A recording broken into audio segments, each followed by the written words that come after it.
I don't know if it got pinned or not. Where is it?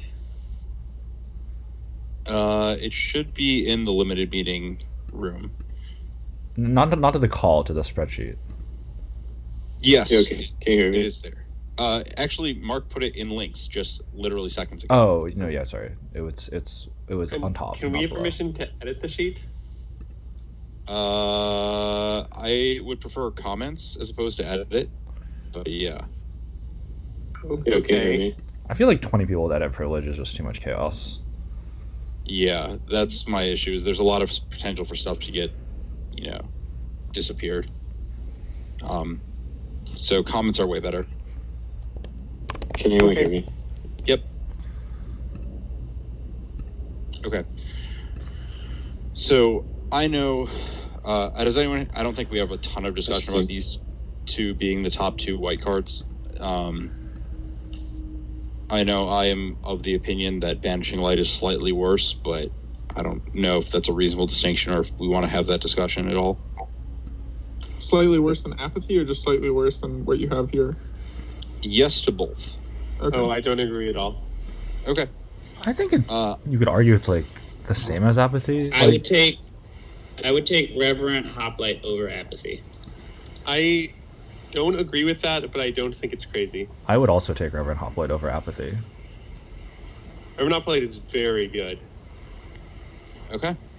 I had it in the right-wing heroic deck at the GP. It was the best card in my deck every single time that I drew it. It was better than Apathy every time that I drew it. Obviously, it's a narrower card. It doesn't go in as many decks, but it's better in decks it's good in.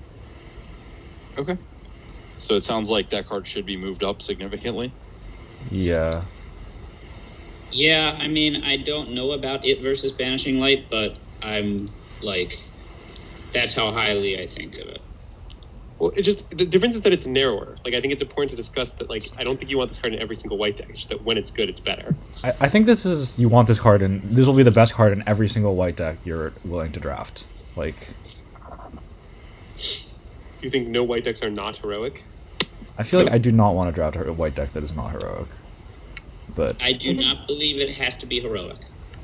Yeah. I have had plenty of mostly enchantment-based things. I've played it in black-white that splashed green and didn't have any heroic triggers. I had 2 of them at the Grand Prix, and they were great. I think So that I guess with the creature enchantments and with flickers in particular. so. You're taking this over Apathy, Pack One, Pick One. Yes. Okay. Are you taking it How over about Final Death? Light. I would take it over every common. Well, like, I don't think we're sure whether we're taking Dreadful Apathy or Final Death first to start with. Sure. Okay. That's reasonable. Okay. So Hey, is my mic working? Can you hear this? It is. Yes. Awesome. Is my mic working? Can you hear this? Yes. Great. Is my mic working? Yes. Somebody's going ham with the typing. Whoever's That might be typing needs Alex. to turn off their map. Yeah. Okay. So do we have additional comments on Hoplite, or should I just move it up here? I think you should. I mean, I've definitely drafted a few times and had it not quite get there. So I mean, like, I was like base white aggro, but like it just like wasn't quite open enough, or I didn't quite enough permanence or something. I don't know. I think in like a blue-white, like a Thirst for Knowledge, Counterspell Apathy deck, that Hoplite is not going to be as good. But maybe white, I don't know. Like, it's hard for me to just slam Hoplite over Apathy, but I don't have the same experience as others. And I've liked the grindy black-white deck too. That's not really a Hoplite deck. I stand by narrower but more powerful. That's Yeah, precisely. I agree with Andrew. I've had it be terrific in grind black-white with the Lampad as well, so that's just something to consider. Even when it's only making like 3 tokens. In particular, Sentinel's Eyes is what helps ensure that you will, even when grinding, have enough to make... If it's making 3 tokens, it's insane. Sentinel's Eye upgrading stuff makes sense. Okay. That's fine. Let's jump down to these cards. I want Daxos up 1 category, because Daxos is great. I've been pretty medium on that card. but I mean, I think you have to be playing a heavy white deck, but I don't know. how heavy is heavy? Like Like 9/8? it just works 10-7? so nicely with heroic deck because then like you have this giant blocker, so you can never die. You gain infinite life because you're playing these token things anyway. So then like your opponent can never kill you. So then all you have to do is sit around and eventually set up like some series of like rapid flames, failing tactics, whatever that will kill them because you can never die. And that's what I like about it. I like to bring up a brief consideration from my GP draft where I started draft and I'm like, wow, this is gonna be the best deck I've ever had in my life. This pot is so awful. I'm gonna be blue white, etc., etc. And then at some point, like none of the random white aggro stuff wheeled, and I just got mega cut. And I do wonder how popular like white heroic aggro will be at the Pro Tour, and whether like our Moto experiences where we keep getting all these Wayfarers and Pawns and Heroes and we're just crushing all these random baddies online will not necessarily reflect what's available at the PT. And if so, do we need to not like super prioritize the white aggro cards as highly? Well, I didn't really have that experience at the GP. I wielded like almost literally every white aggro card I saw. Like I think it I had the depends on your exact same pod. experience as Alan. It was hideously open in my first pot. It was more open than I've ever had any deck be at any tournament, basically. Yeah, and I'm not sure you're going to get the experience at the Pro Tour. Yeah, you do have to like pay attention to it. Like I also sort of like Dax. I feel like Daxos is clearly below Pilgrim in like my mental ordering. Though Pilgrim's also like pretty contextual as well. We had Pilgrim as 3.12 and Daxos as 3.04. So they were pretty close to each other. I'm not sure how we should map like a 3 to B versus B minus, but I don't think you should let small difference in the survey mean anything because historically that's just wrong. The survey literally created just this initial thing, and then that's it. That's the whole purpose. Yeah, I'm just trying to understand how we want to map. I do feel like there's like more. Generally speaking, I do feel like there's more wisdom than you're like giving credit just like to the wisdom of crowds and just like things averaging out when you just get opinions from a whole bunch of people. But it is. I do feel like there are some inaccuracies. I don't feel like the number of people that rated a 4 versus a 2 when it's actually a 3, like the number of people that were wrong in one direction is that important. But Yeah. Anyway. I mean, that was like long-winded, but I don't feel like Daxos is higher than a B minus. Yeah, and I also think that honestly, in certain decks, the hero is just better on turn 2, and it's just a better 2-drop in the deck. So it kind of competes with some of the 2-drops. It's a good card, don't get me wrong, but it seems fairly replaceable relative to something like Pilgrim or a little bit more unique effect. I do not agree that the decks where that there is a single deck where hero is better on turn 2. I feel like hero is also like more important to those decks than Daxos is. Like right, that's what I mean.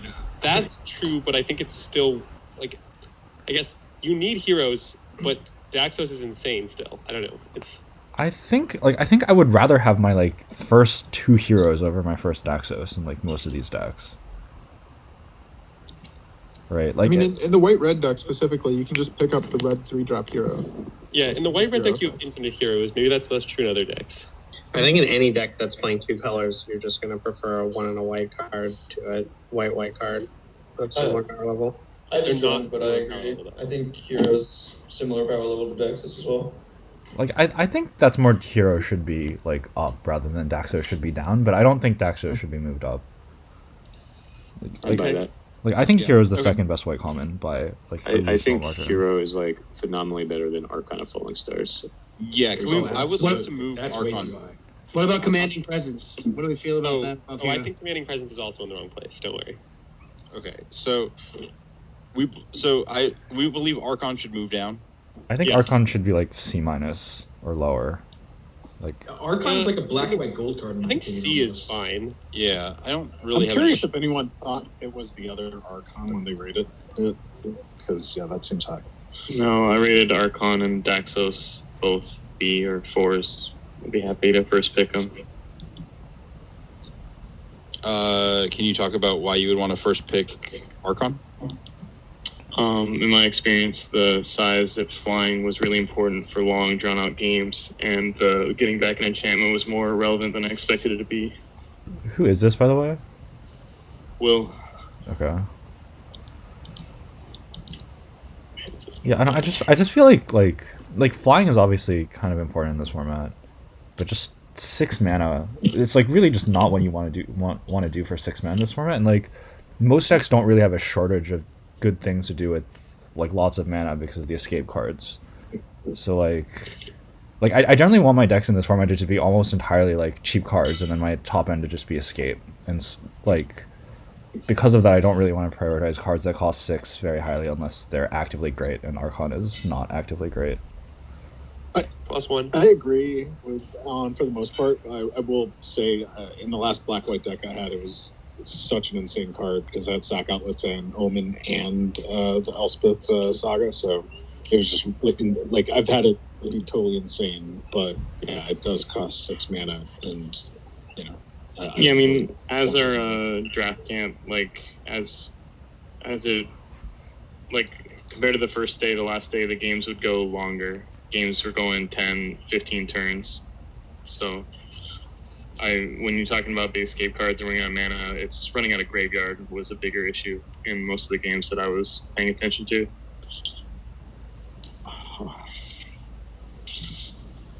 But I know that wasn't the experience of everyone at the GP, because we've been talking about it even during the draft camp, arguing over it.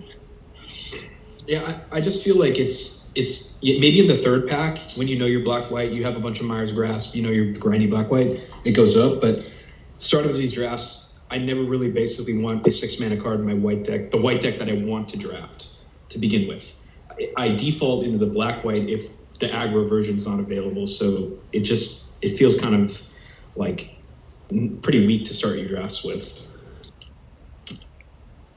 It sounds like a conditional card that's like not even like excellent when you fulfill the conditions for it. Like, yeah, like I mean, yeah, bottom of C, top of C minus seems fine to me. Yep. I think Chimera is noticeably worse than these two. I don't know why, but that card has just been like fine. I agree. I think it is the 4th best common by like very clearly.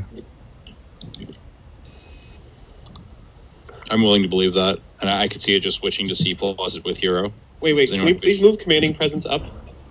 I do not like Commanding Presence. I feel like you're the only human being in this entire group who actually likes that card. Seriously? I think me and Andrew are that the card is apologists. It's pretally medium. Well, let me explain. When you cast Commanding Presence and it's not answered, you always win. That's why I like it. I actually played a game where I played Commanding Presence on his Typhon on the play. It was in play for like 10 turns, and I went on to win. It dealt me like almost 20 damage.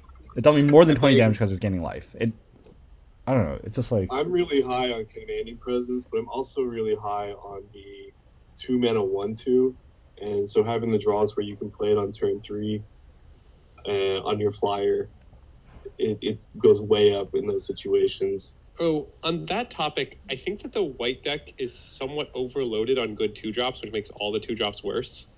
But I don't think I agree with that at all. There's like one good 2-drop. Oh no, at least in white-red, I like all of them. Like I like Hero of the Pride, I like the Leonin Guy, I like the 1/2 flyer that is an enchantment that triggers that. The 1/2, like I kind of like all the 2-drops. Oh, I don't like this 1/3 at all. I do not like the 3/1. My perception, that one. My perception of the white decks is that there are 2-drops that are significantly better than the other ones, but most of the 2s are good enough because you're enchanting them. So like I've had white decks where I'm completely okay with multiple 3/1s, even though it's not great. You'd much rather have Hero of the Pride, but I think in terms of pick order, you don't get the same like value over replacement that you usually get from a 2-drop. Right, that's what I'm getting at. Like I agree, Hero of the Pride is the best one, but I like. We should try to like stick with one card at a time before, rather than like jumping all over the place. Okay. Okay. I think we should just be talking about the 2nd best white common right now. I mean, I believe it's Pilgrim, but it sounds like some people have been suggesting maybe Hero of the Pride. I'd like to know if Hero of the Pride has as much value outside of white-red. No, I think in white-red, Hero of the Pride is actually worse. Because you have millions, white-red, you have millions of heroes. In white-red, heroes come to you like water. Like, you get like 6 heroes because the 3/2 wheels every time. No one wants it ever. So, like, you don't... And so and focusing on the heroes as opposed to like creature enchantments you're finding is better? I think in white red you should take Heliod's Pilgrim over Hero of the Pride every single time. Okay, that is how I would have it for every archetype. I mean, I don't know. Other types don't have much access to heroes, so I don't know if that changes things. Yeah, I think in like green white, or if you want to draft like a blue white aggro deck or a black white aggro deck, like Hero of the Pride is the only hero you're ever going to get, and it's also happens to be the best one. And I think like your white decks, I guess like maybe I have a relatively narrow experience of drafting white decks in this format, but I just want to be white aggro, and then if I'm white aggro, I want to have access to like 2 or 3 heroes, and unless you're red, Hero of the Pride is the one that you get. So like I want to prioritize it very highly. I mentioned this in one of the channels, but I feel like there's 2 different white aggro decks. You have the enchantment based one with like the 1/2, and you have the heroic deck. And a lot of times, especially online, you can just get both and combine them, and your deck's really, really good. But I do think that if you only have the 1/2, stuff like Sentinel's Eyes is better. Whereas if you have the heroic deck, the pump spells are better. And so I think that's where the difference on how good hero is outside of those, outside like the red-white deck comes up. I think it's difficult to have a deck that's like a Pious Evangel deck that wouldn't trigger hero a reasonable amount of the time.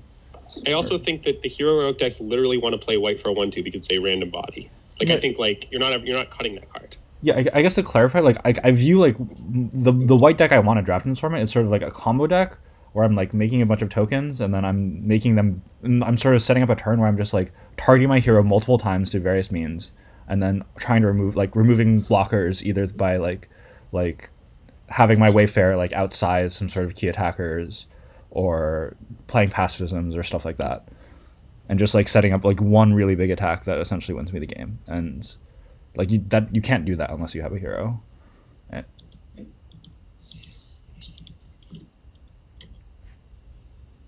Okay, does anyone other than Alan think Hero of the Pride is better than Heliod's Pilgrim? Yeah, I do. I think Hero of the Pride probably should actually be straight up a B. I think that it literally builds that deck.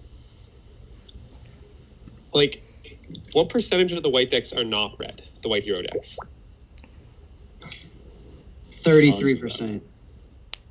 Yeah, I don't know. 66 are not. Yes, are not red. That's my question. I think if you just have 3, like 6 or 7 times, and I don't think I've had white red yet. But are you hero based? I have heroes in my deck. I mean, it's kind of better with blue, right? Because of Staggering Insight. Well, I mean, Staggering Insight is the bomb. You take it. I mean, that's not really how that works. No. Like if you put Staggering Insight on any 2-drop, it's equally as good as you put it on the hero. Yeah, it doesn't matter. I would like to say some words in favor of Heliod's Pilgrim. I think that control-y blue-white and grindy black-white are decks that exist and are reasonable, and Heliod's Pilgrim is much better than Hero of the Pride in those. It's like a top common in those archetypes as well as in the aggro decks. And then also the like Staggering Insight deck.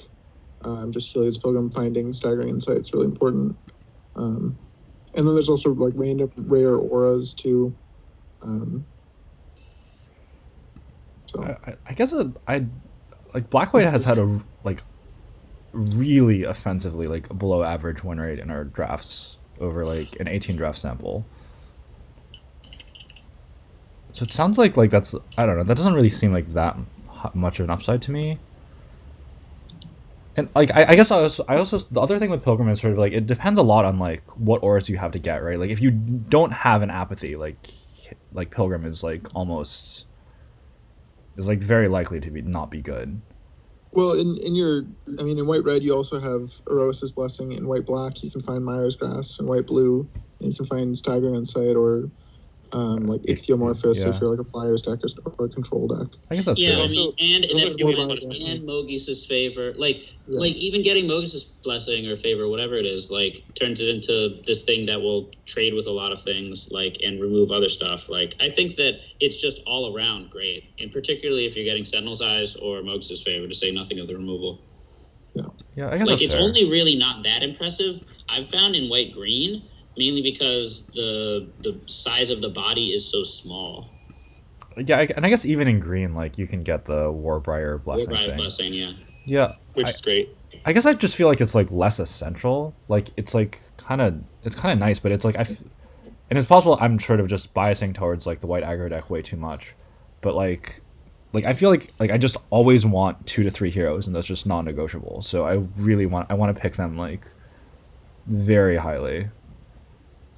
But Alan, I just think it's so relevant that so many of the white decks, like I don't know, the white black deck doesn't care. The white red deck just has infinite heroes, so it should take Heliod's Pilgrim. Like I don't know, I guess like I don't really see my white decks as like white in another color. I'm just like I don't really see like the second color as like changing the quality of my white decks very much. It's just the other color that happens to be open and gives me like the best support. Like I'm like my white decks are all the same regardless of what the second color is. I think you can only do that if the deck's particularly open. Yeah, I guess that's true. But like also like I don't. That's fair, yeah. And I guess like Heliod's Pilgrim gives you like a bit more flexibility.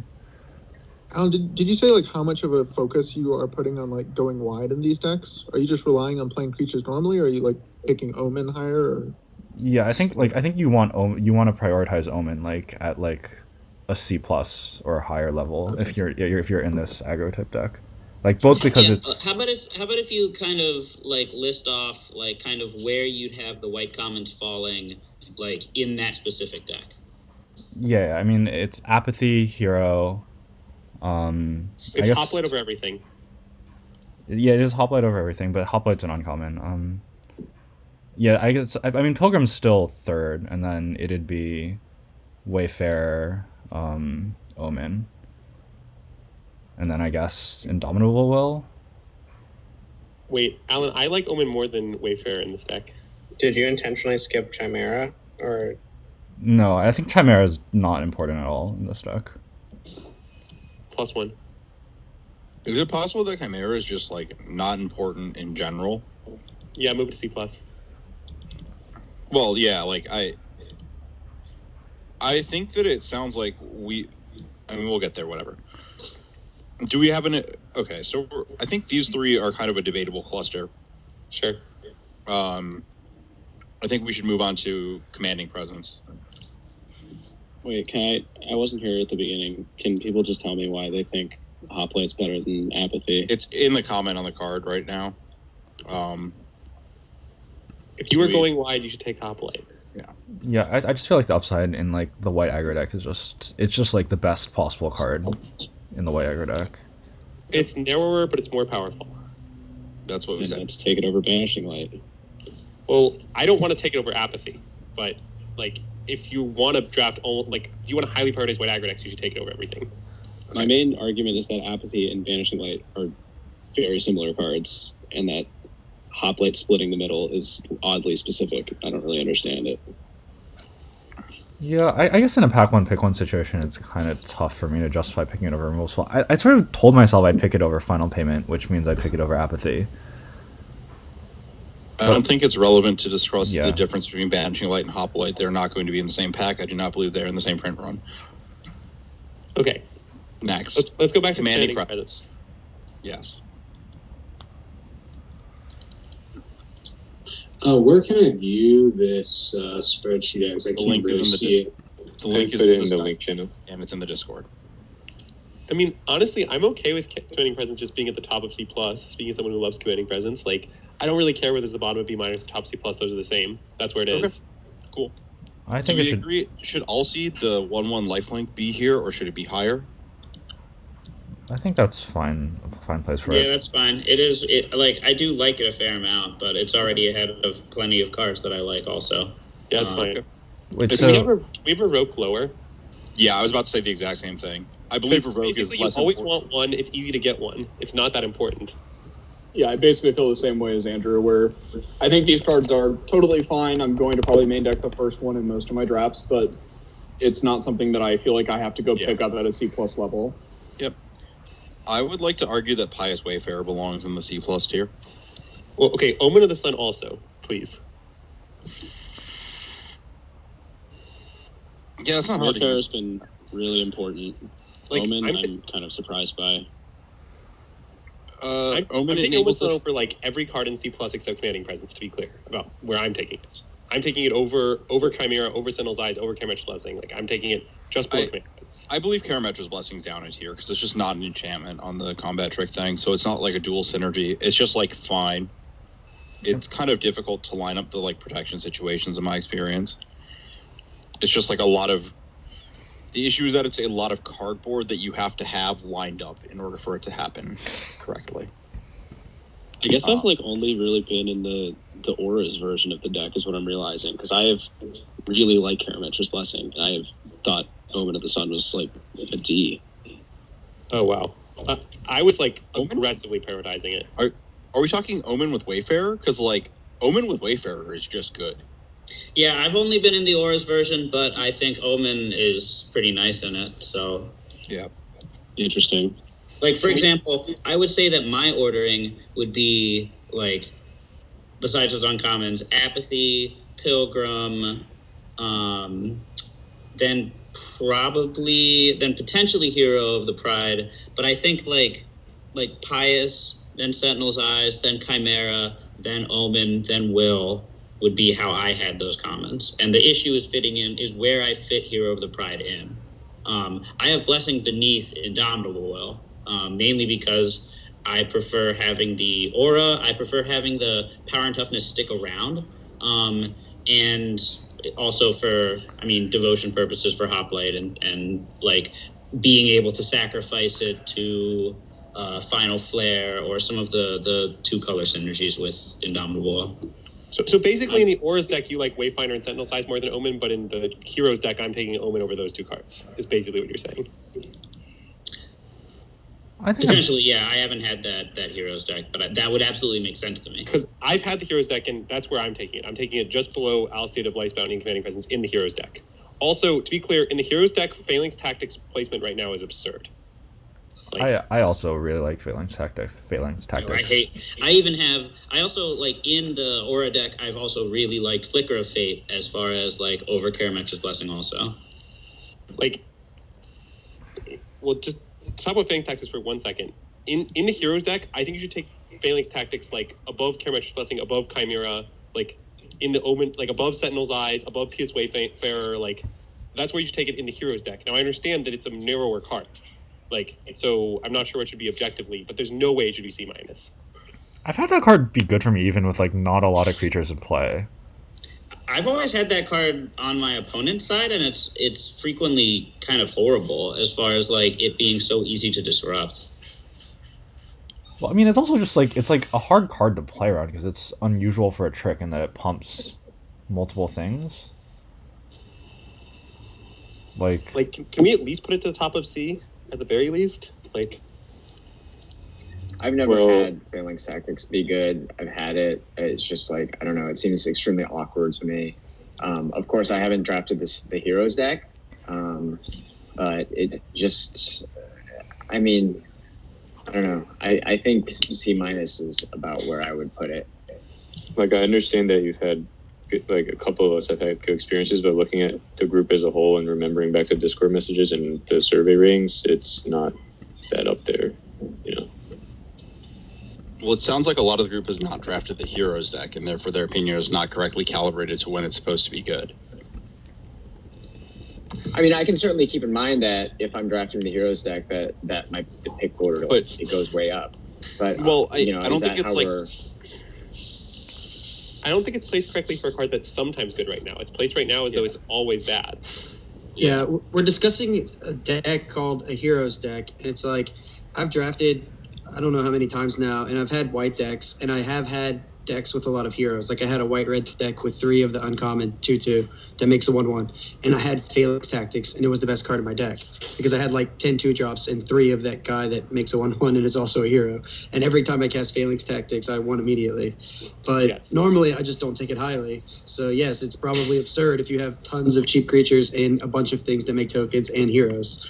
But it's super replaceable and not that great in like normal decks where you don't get 3 of that uncommon, and your hero is just like a 2/2 that doesn't make sense. This seems like an accurate reflection of what's going on with the card. I'm fine with this. Cool.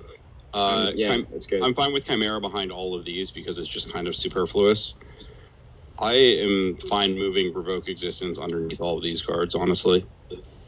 Good. It's like right above Laconovan Storyteller, maybe?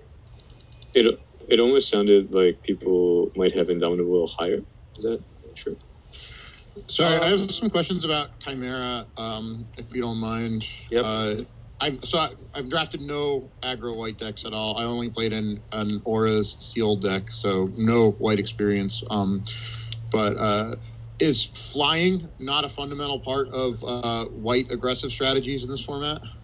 No, you just kind of like with Wayfarer especially, just end up in these spots where like your attacking thing just beats whatever their thing is heads up all the time. What's Wayfarer? The 1/1 that pumps the really absurdly good Ghost Warden. Oh, the 1/2. Okay. The 1/2 Constellation plus 1 Yeah, plus 1. you'll just like end up like Wayfarer into 2-drop, and then like if you attack with an Indomitable Will, there's nothing they can do to block.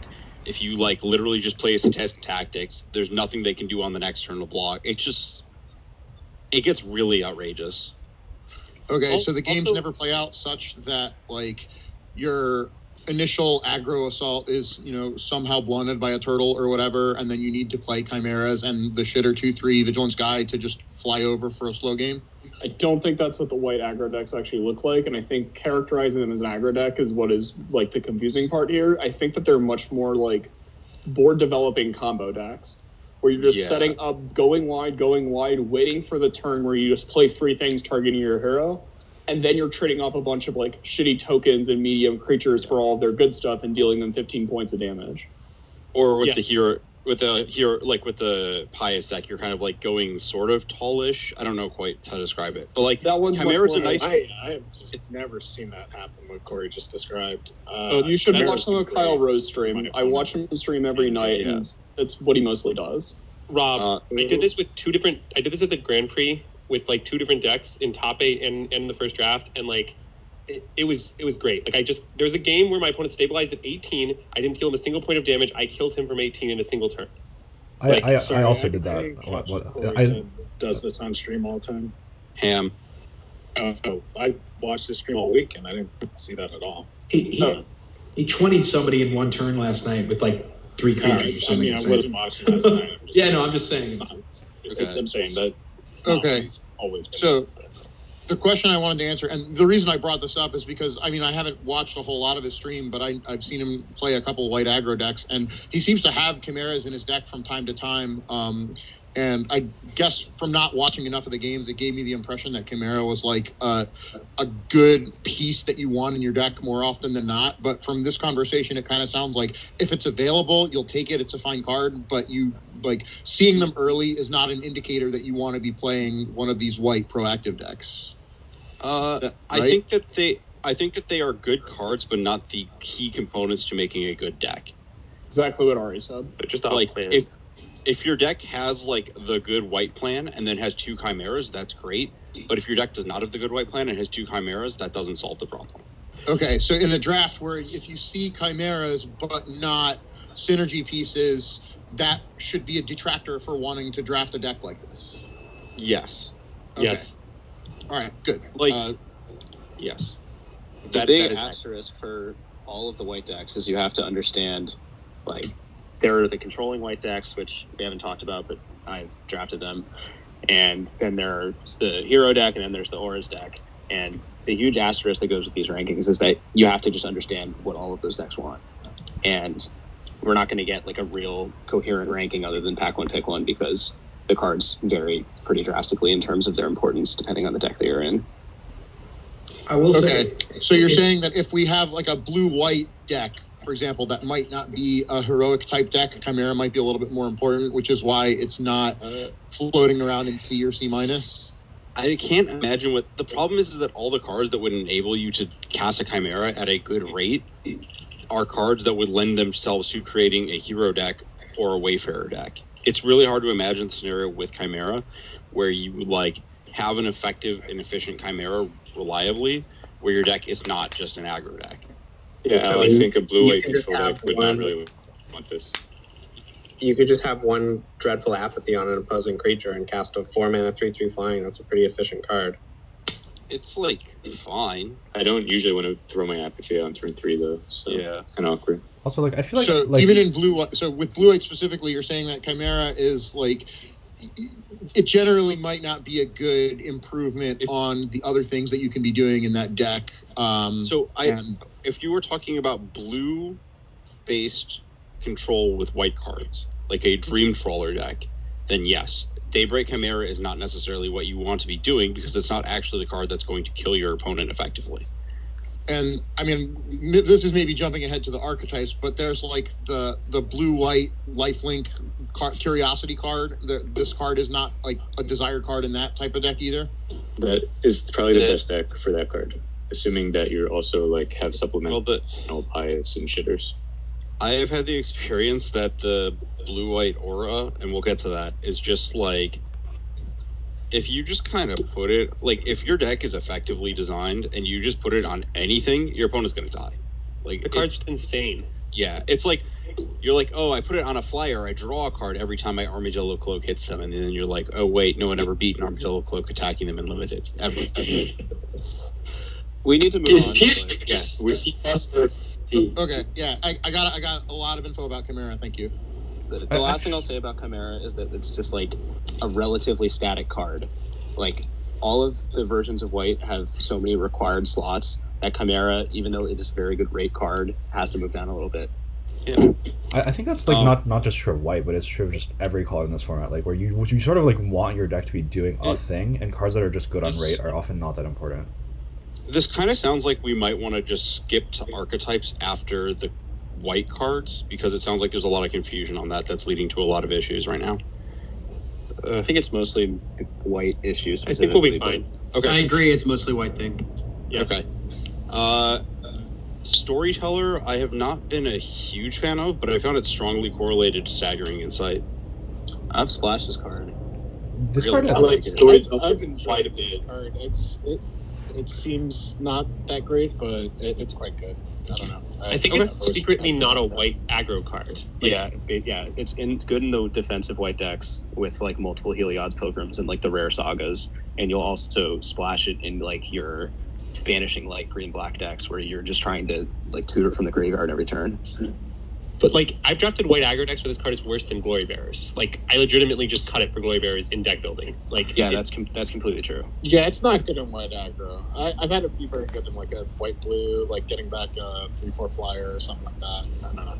Right. I think I'm not saying it's a bad card. I'm just saying like if you're drafting white aggro, just don't take this card. Yeah, I agree. I like this card quite a bit, and I like it in white aggro. I've used it to rebuy the Omen several times to help go wide in a way that, like, I'm less high on Reverend Hoplite and higher on this because it's more flexible in more archetypes, and so I'm more likely to first pick this card than all the cards in the C tier above it. Because it's an enchantment. It's the best 4-mana enchantment creature that's or in white.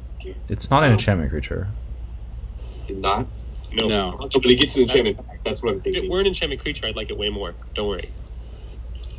But I saw a few of my decks have a lot of great success with the Storyteller, especially in green white, splashing blue. And I mean, I really like it in green white. My primary experience against this card has been like it gets back apathy, and that's even just that's like pretty annoying. Okay, so this card should be higher potentially. No, I think I like where it is. Cool. I also like it where it is. Can I switch it in Revoke Existence? This card sounds like it actually does things, and Revoke Existence like somewhat does things. Sure. Okay. I'm not going to keep mentioning every time I want a card to be moved up a little bit, but I do have this card slightly higher. Okay. Can you delete the second PS Wayfarer, please? Yeah, we'll get there. So we've got Revoke Existence, Birth of Miletus. Would Alan like to comment on this card? Me? Yeah. I haven't played with this card. I thought you were the one who was really high on it the whole time. I mean, I think it's good. Like, it's like I feel like in most of your white decks, you'll just play it over a land. It'll be better than a land. Okay. Yep. Like, it's actually pretty annoying to deal with on like as far as the other side of the table. Like it's quite good. Not in traditional, like not in the majority of white archetypes, but if I was like in drafting the like basically there's kind of just a blue-white rares archetype as far as like if you get one of the rares, you can build a deck around it as far as having like blue omen, white omen, birth, and kind of being dirtly and just finding the rare. And birth in that deck is tremendous. It's really damn good. Okay. I think even in the white aggro deck, you can like it buys you time to set up your combo turn. Like it's just a good it's a good card, but it's not like important or anything. Heliod's Punishment. I got screwed up by that card. I did not think it was very good, and it was actually terrific against me. So it's high variance. It's sometimes rancid. I think it's actually good. It's just like one of the better cards to play on your combo turn in your white deck. I've had it be pretty good against me when I've played against it. I think that if your white deck's cohesively aggressive, it's pretty solid. Well, agreed. Though, Yeah, I mean, we've been talking up these white aggro decks, and this just seems like really great in it. It's good. It's better the more Heliod's Pilgrims you have. Otherwise, I'm not a big fan. Like, I have it roughly where it is, but yeah, it seems fine to me. Is that unique to this card, or is every aura better with Heliod's Pilgrim? Yes, Heliod's Pilgrim is just great. Yep. Okay. Favorite of Eros. This is the double strike constellation card. I have not liked this card. Is it too high? No, I've liked this card. I had it in both my draft decks in Jersey, and it was good in both of them. Like, okay. I think you need to be able to basically trigger and or pump it every turn, but if you can do that, then you can really pop off of it, and it's pretty good. I think you need to pump it and trigger it. That's my issue. Is that 2/2 double strike just like trades with a 3/3? Yeah, you need Indomitable Wills with the card. Well, yeah, but also like you could have Pious Wayfarer and you play an enchantment and okay, it's pumped and it's double striked. Like, but I could have anything with Pious Wayfarer, and my 3-drop could be an enchantment creature that triggered my Wayfarer to begin with, and that doesn't really pop off like. Or it could have double strike that just like. I had it with just up when you have. Yeah. I had it with the Cetessan, +1/+0 and trample, draw a card aura, and it was fantastic. Yeah, this card's been really good for me. I don't really know why people are so low on it, but I've also just been in the auras deck every time, so. Yeah. Double it feels like a lot fairly of strike. premium in that deck. Can we have Transcendent Envoy up? Yeah, that card's also fine, like a C level card for me. Like it's. Yes, I have it C level as well. I have it like it's the same. Like I kind of think all the 2-drops that aren't hero are the same, and they're all fine. It doesn't matter which one you have really. I think this one's the worst. Yeah, I feel like the Envoy with Wayfarer, just having a way to trigger Wayfarer, but also play to a creature to the board important. I guess a way to articulate my perspective on the Auras deck is that I would certainly take Favorite of Eros over Daybreak Chimera when I'm in that deck. Wow. Okay. Well, maybe it should be up then, if that's true. Yeah, I actually I think Chimera should just be a lot lower, but we could also just move everything else up. Like I feel I like guess that's true because I consider it to be sort of in the mix with the Indomitable Will type cards. The Favorite of Eros, that is, when I'm in the Auras deck. So Daybreak should just be lower. I'm gonna move Heliod's Punishment up. Just it seems like people are reasonably excited about that card when they're aggressive, and it sounds like all of our white decks are doing that stuff. So I also just have tons of Karametra's Blessings in my deck, and I just like strap the Favorite of Eros, and then it's unstoppable a lot of the time. Like I 18 someone with this card the other day. I don't know. Yeah, the Favorite Artist was also a part of me like 18ing my opponent like in one turn at the GP. Okay. Do people have opinions on any of these lower cards? I think Sunmade Angel kind of sucks. Yeah, I think Sunmade Pegasus should be like up in the mix with the Top of the Seas. That card has been just generally pretty good for me. I don't know if I agree with that. It's fine. It's pretty replaceable. Like it's good in a fair amount of times, but it's also pretty replaceable. It's not a priority. I it's feel not like, important. I know. I feel like you just put a Sentinel Size on it, and if you have a Blessing, like it's just like pretty tough for them to ever block it or erase it or beat it. Like. Yes, when you strap it up. But you don't even have to like strap it very hard. Like you just you just make it very slightly bigger, and the lifelink vigilance is kind of a big deal. Okay, Dawn of Angel should just be C-. Dawn of Angel sucks. Thoughts? Agree. Wait, you guys don't like Dawn of Angel? Nope. Yeah, Hate it. no, card's Tommy? garbage. I've had good experiences with it, but generally my white decks have been, I mean, they are like, they definitely have aggressive draws because I'm valuing Pious Wayfarers and Sentinel's Eyes, but I'm particularly interested in Sentinel's Eyes, and at this point also Mogus's Favor, and like Dawn Evangel has been quite good with those, basically just because it's like, okay, put Sentinel's Eyes on a hero or a Wayfarer. If it ever trades in combat, it comes immediately right back. And it's not very difficult to get the 1 mana auras back out into play either. That has also been my experience.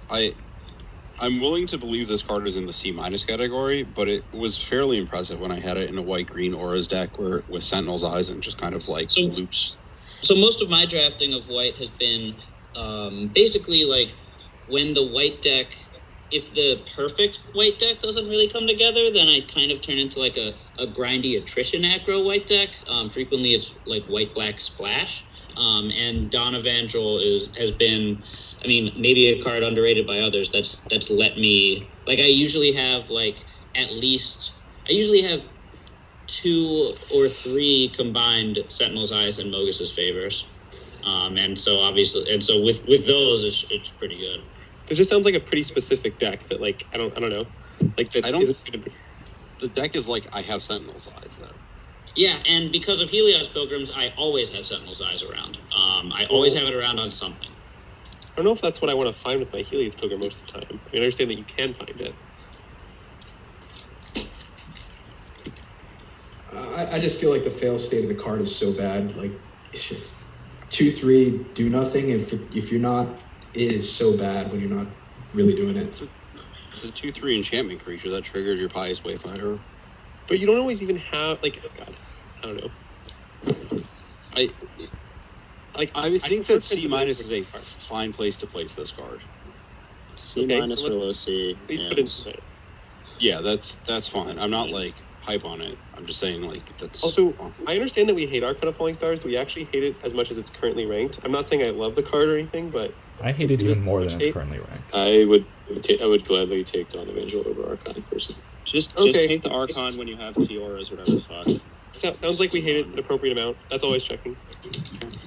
Yeah, I mean, I've also, it's another thing that comes up in kind of the blue-white rare, or in black-white, like, combo-y decks, because of the Black Omen, obviously, for that, or Elspeth Conquers Death is something, like, I'll be looking for an Archon if I've got that card.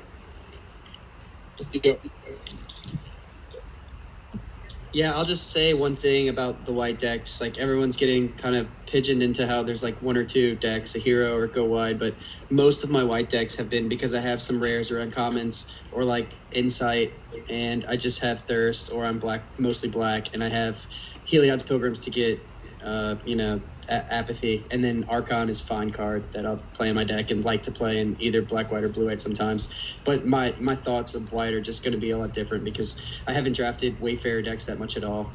And yeah, my few like aggressive ones were Hero/Chimera was good, but anyway, you can draft white as like a secondary color, but it's not a normal thing, and it's usually because of rares or Banishing Light and whatever. Heliod's Pilgrims. Yeah, I do like the card in black white. Yeah, I've had a fair amount of white decks just basically be I attempted to have a white aggro deck and maybe I was in the wrong spot, but I still salvaged a good white deck out of it based on some of this other stuff. I think that because white is kind of deep in archetypes, like, it may just be that forcing white, like, or being very predispositioned to want to be white, because there's so many different archetypes you can pivot into, that might be like a good strategy. That might be something that I'd be willing to lean into. I completely agree with that. So My much general of the value. No, go ahead. I was gonna say my general impression of the format was that if I, like, at the start of every draft, I'm trying to be base white or base black and seeing what happens from there. Yeah, I was gonna say basically exactly that. So much of the value of white comes from, like, being so deep in these commons that are good in the synergy decks and having all this backdoor potential to even splash your apathy, splash your Banishing Lights, have it be a good secondary color. I think white is just really, really strong, even if it's deceptively strong. I'd probably have it ahead of green, but it doesn't particularly matter. It's definitely in the mix with the top colors. I think it's clearly second. In terms of our card ratings, like, white was actually first. Like Yeah, I white would had the believe most it's highest first. rated cards. Like Yep. Any comments on any of these C minuses while we're moving along? I take Glory Bearer over Hero of the Winds, and well, maybe not Hero of Winds. It depends on your deck. I take it over Captain Unicorn a lot. Is Captain Unicorn good? I don't know. I haven't really seen it be good. I think it's fine. They're all like fine. Like 3/4 that triggers your Wayfarer is like not a bad card. Yeah, the but like people who just said they like. I'm sorry. I mean, I also feel the same way about the 2/4, by the way. Well, yeah. I mean, I don't know. I just think if those cards, maybe the right thing to do is just move Captain Unicorn down to D+. Maybe that's better. That's fine. That's fine. I guess just hate Unicorn. Can we move The people who- Sentry up? I've like actually been actively impressed with this in all of the non-aggro white decks. And as a cyborg card. I agree with that. GS Early Bomb D+ good. Yeah. The people who like white more than black, are you drafting Apathy over Final Reward? I would, yeah. I'm actually I actually sort of think that Apathy might just be a better card because of the Pilgrim synergy, the fact that it costs less mana. Like I was getting that there. it I triggers wasn't all the stuff, way that you there. can return it with stuff. Like, I think it like Dreadful Apathy also has the potential to be like an A in some decks. Like there are plenty of setups and specific cards that can make, like, it enables a lot of things, and it's just as frequently like straight up good and without much of a fail state, but it can lead to incredible synergy decks too. My Yes, counter argument importantly, is it's a that string black trawler. is a better splash color. If I take Final Reward, it is more likely that there are if I take that card and end up in a deck that is splashing black, it's more likely that I find an additional 1 to 2 black cards I would like to splash, because there's only 2 white cards I would want to splash, and it's Apathy and Banishing Light outside of Rare. And in black, there's like, I've splashed the Gravedigger, Myers Toll, or whatever it is, like Final. All the kill spells. Yeah. Yeah, there's just a lot. That's true. All that said, can we just put Dreadful Apathy with Banishing Light and Reverie and Hoplite, because we all agree they're on the same power level? Both of those cards are the Yeah, same. I mean, there would be plenty. There might be spots, and I might come around to preferring Apathy to Banishing Light potentially. So, Yeah, there are definitely spots. I will say that for sure. Like, those cards are all very close, and you know, Sure, follow your fine. heart. Yep. As long as people agree with Final Death going up to A- when we get to black, that's fine. Okay. nope. Okay, cool. This is the only card I have any questions on of the remaining cards. And if anyone has some statements to make about Flicker of Fate, about all the things you can do, it'd be nice to document them. Oh, I think Flicker of Fate's so good. Frequently, just it's the constellation. It's moving around Indomitable Will. It's Apathy been, with the activation on. yeah, or like even just getting like an extra omen or an extra hero trigger sometimes in a pinch. Like, oh, and in particular, just it answering like first of row in games. It's or some opposing creature enchantments. It's just been like an incredible card for me. I've used it on Herois's Blessing a lot. I've been happy main decking too. So I mean, obviously that's in a deck that's based a lot around auras, but I'm happy main decking too. So I also actively want the first copy. Yeah. But Ethan, in your whatever. decks, have you had Flicker stuff? I have distinctly thought multiple times that I'm upset that I don't have one. So I guess Okay. that means yes. Cool. it's also a big part of the of kind of the blue white, like I have a bomb rare archetype because of it with Omen of the Sea.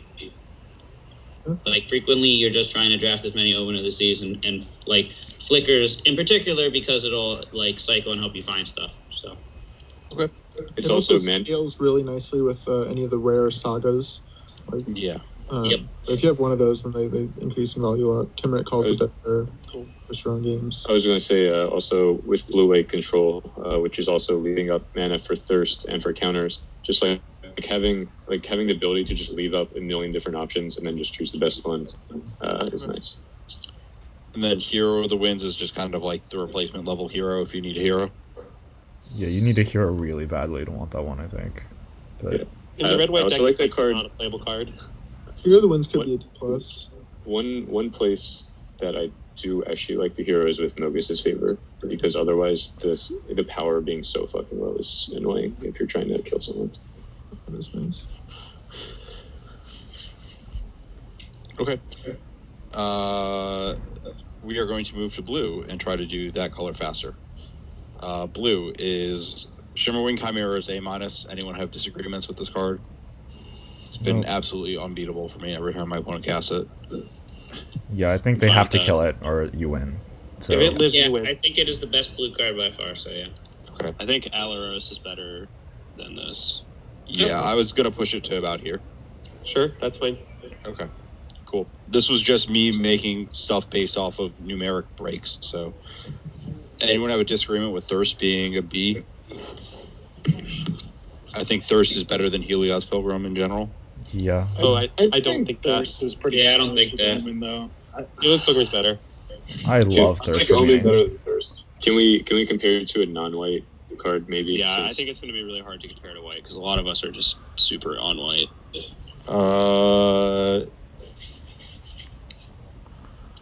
I like it better than Not Voracious Sorrow, Typhon. Blessing, like, I don't know.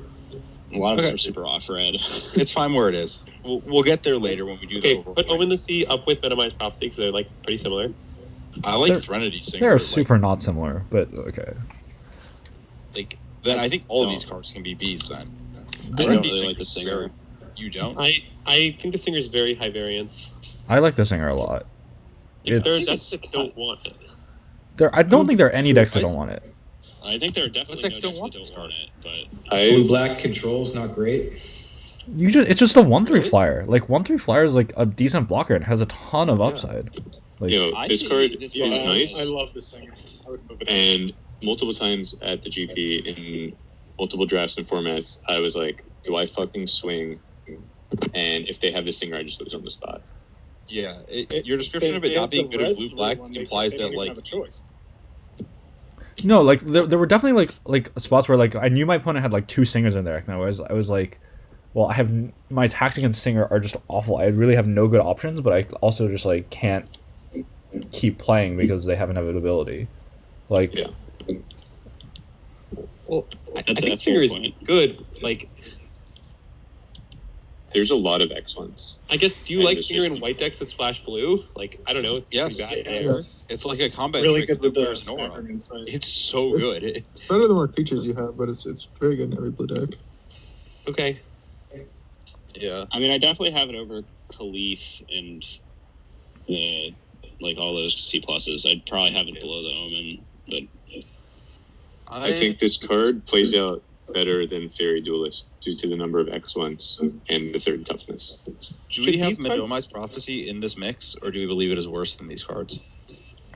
I think Ham said he thought it was better than Thirst for Meaning, and it was like on par with Aliros, and I sort of buy that. It is like a lot of value. It's like draw 2, scry 2, and you sort of get to look at their top card.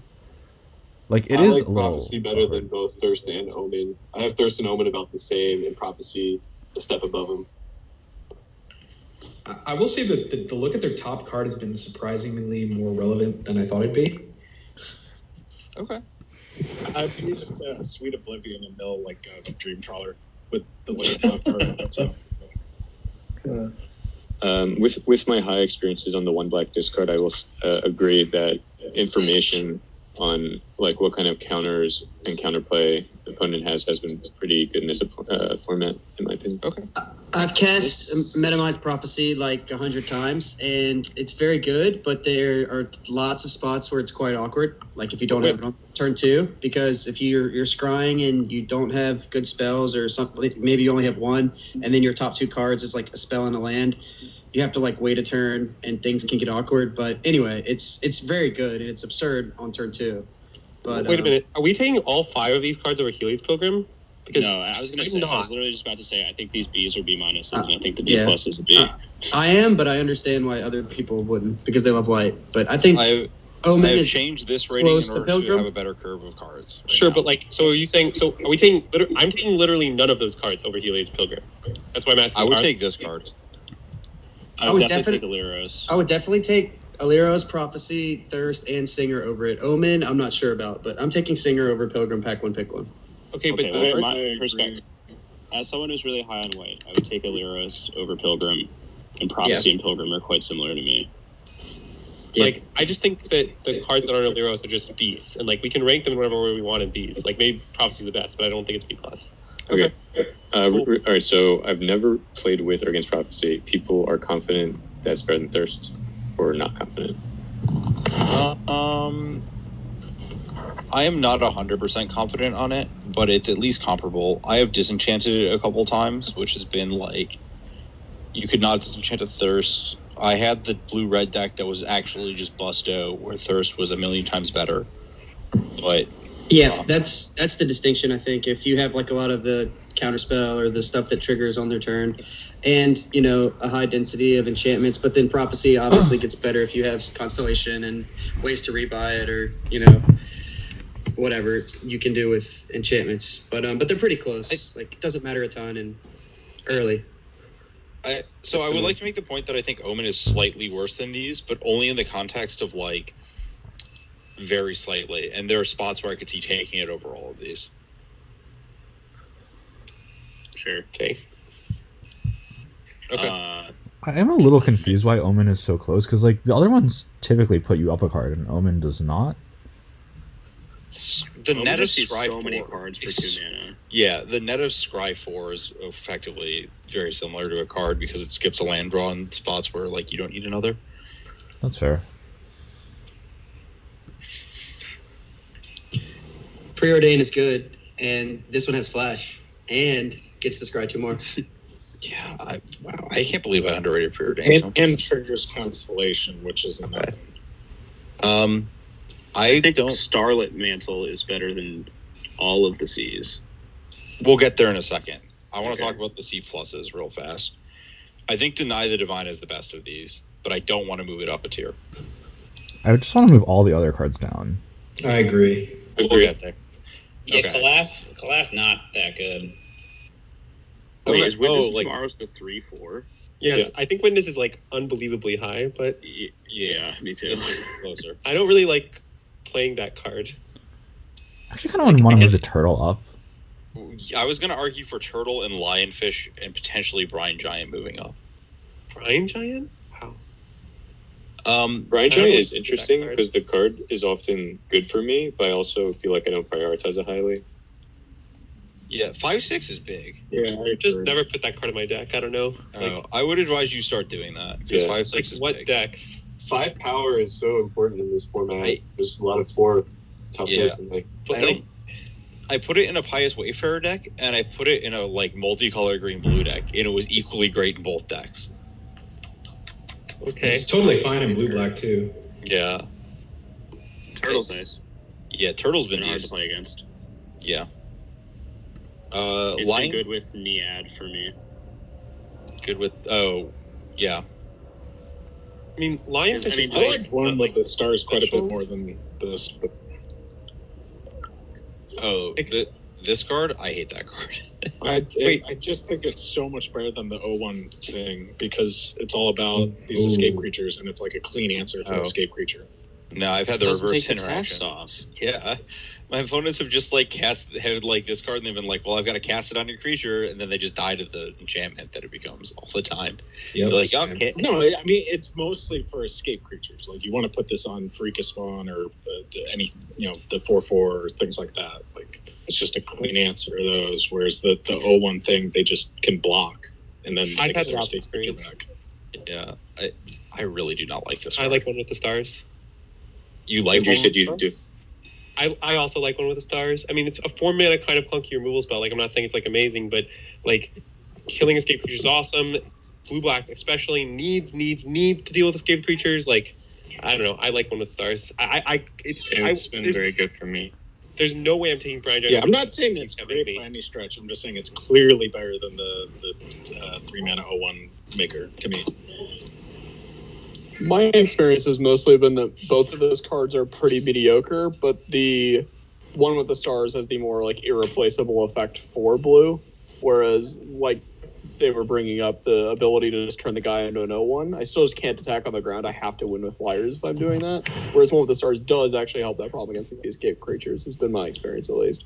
But I think that they're both like pretty weak, and I don't prioritize them. And it's part of the reason why I just don't think blue's that good. Well, it's not. I mean, I feel like you should not be building your blue deck such that you're winning by attacking on the ground very frequently. Yeah, I was gonna say the same thing just now. To me, they're kind of the same card because I just don't care. Like obviously, Ictomorphosis is better whenever you're targeting something that has an ability, like a Witness of Tomorrows. Now they could just still scry if you One with the Stars it. But yes, One with the Stars is a lot better if you're attacking, and you get rid of an escape creature forever. And yeah, like there's sack outlets as well for the Ictomorphosis on an escape creature. So they both have similar, uses, but depending on what your deck looks like, you'll know which one's better. And they're similar on when you should take them. Not highly, but they're fine cards to play. We're seriously going to take Brine Giant over them. I'm not taking Brine Giant over either. Okay, can we please not put Brine Giant C+? I agree. And I play a lot of Brine Giants. Okay, great. Can we talk about Stinging Lionfish? Am I the only one who has enjoyed this card? It's good. It's been good. It's a high C. I agree that it's good. Okay, so just high C up with these cards? Yeah, that's fine. The 2 on body is just so bad. I kind of want to move Turtle down to C. Nah. I love Turtle. That card's a Doomblade. Yeah, I think Turtle's great. Turtle's fine. I think blue. I think the Lionfish is a nice utility 2-drop in the Auras deck, the white Auras deck. Yep. And in blue red, it triggers everything you can imagine and blocks escape creatures. It's awesome. Yeah, but blue red is pretty bad. Well, I'm not necessarily saying everyone should run out and draft blue red immediately. I'm just saying that if your blue red Turtle's very good too. Yeah, we need to know when the card's good. I played Turtle in my last 4 draft decks. Yeah, Turtles. And it does have fail cases. And I'm our mostly Witness wait. Well, it sounds like Mark's trying to talk about Turtle, so sorry, Mark. I apologize. Okay. Yeah, so I play with a lot. I think when it's good, it's quite good. It does have fail cases when you face control or flying creatures, which is annoying. I was mostly trying to compare it to other cards in that column, but I didn't really get to finish that. I don't think Turtle is noticeably different in power level than Omen of the Sun. I think it's much worse. Really? Okay. Yeah, I think Omen of the Sun's way better than Turtle. Yeah. Can we check some other colors? I'm having trouble accessing it right now. We'll get there. I think that the other colors have some stuff to figure out, but no. Mark's right. Omen of the Sun's better than Turtle, therefore Turtle's C. How the susceptibility of Lionfish to Mogi's favor has really bothered me. That is an issue.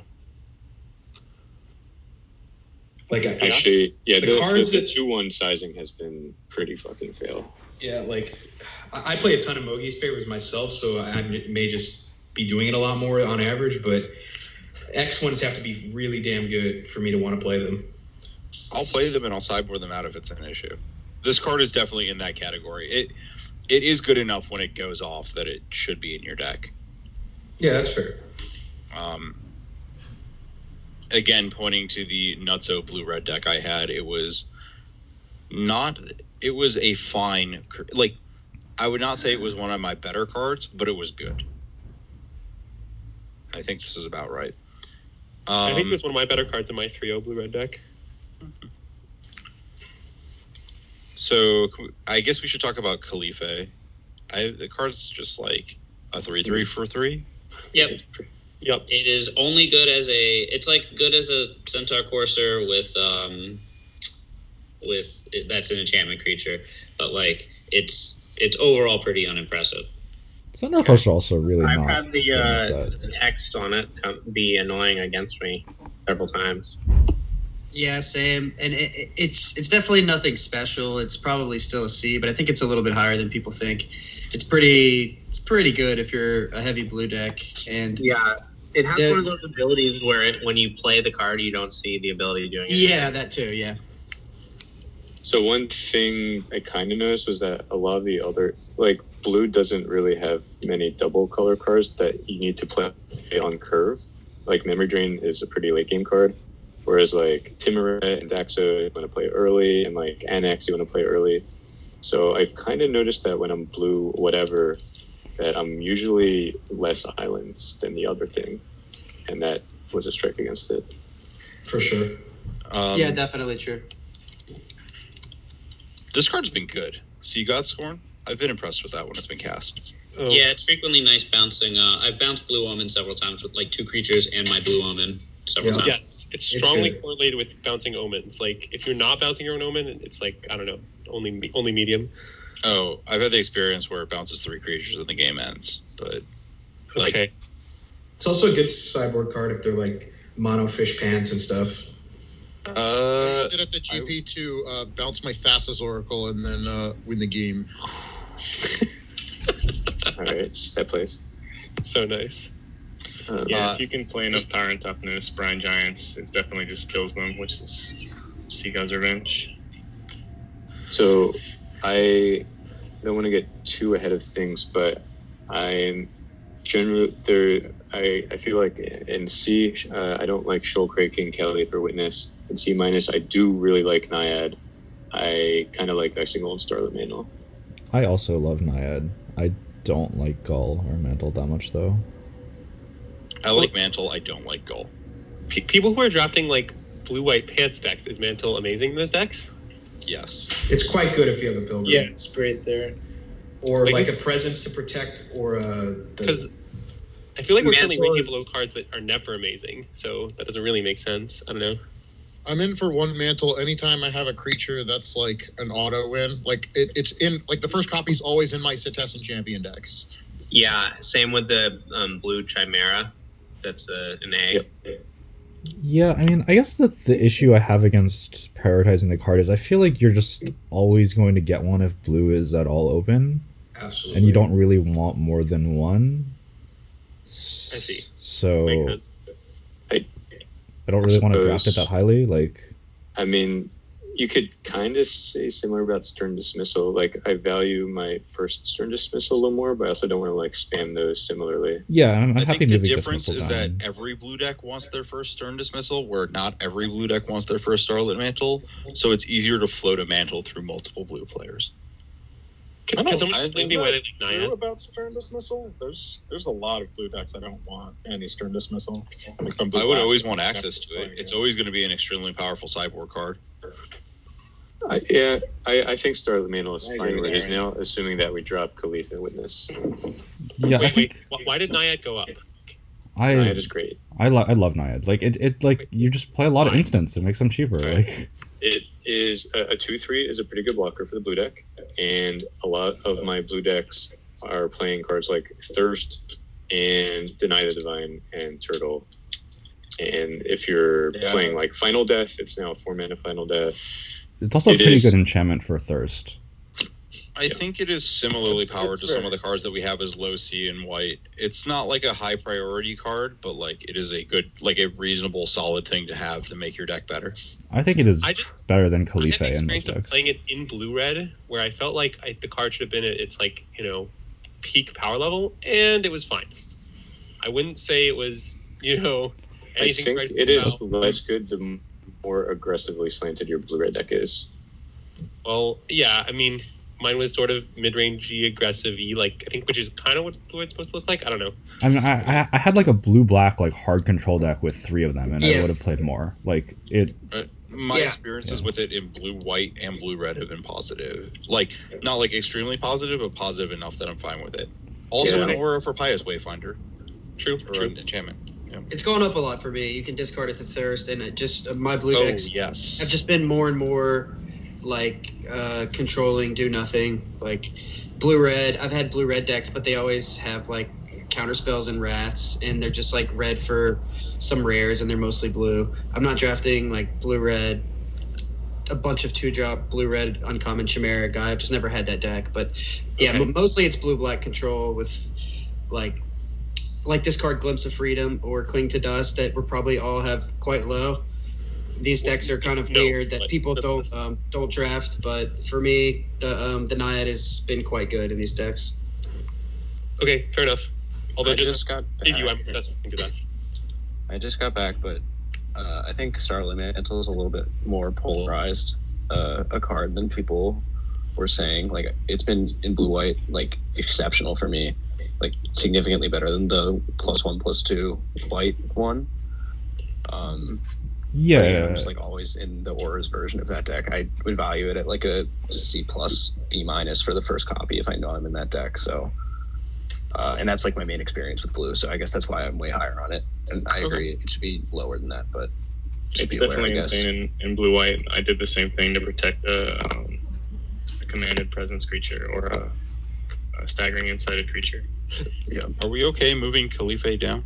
Yes. Yep. Cool. I'm also fine moving Witness down. Yep. I think People Witness just is don't like actually Witness? okay. I like Witness fine. It's just like if you need a win condition, it kills them. Like, I don't I know. struggle I think to I'm believe with this Andrew is in that. noticeably worse. I've seen Witness be like really embarrassing I multiple think times. Khalif is a lot better than Naiad. I do not think that I strongly disagree. You think which card's better than Naiad? Khalife.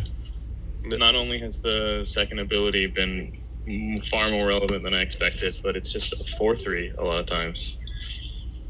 Yeah. Yeah, It's not a 4/3 is not that Riot exciting. Devils.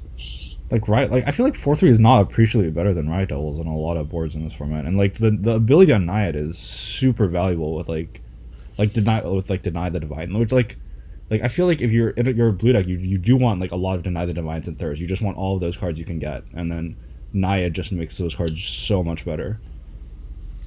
Yeah, I agree. Being able to double spell pretty frequently with the Naiad has been pretty backbreaking against who I play against and against me as well. Where's the bike? Yeah, I played. Let's see. Yeah, my blue-white deck was 2 Naiads, 3 Deny the Divines, a Thirst, and like 2 Triumphant Surges, and I was just like able to double spell so many times.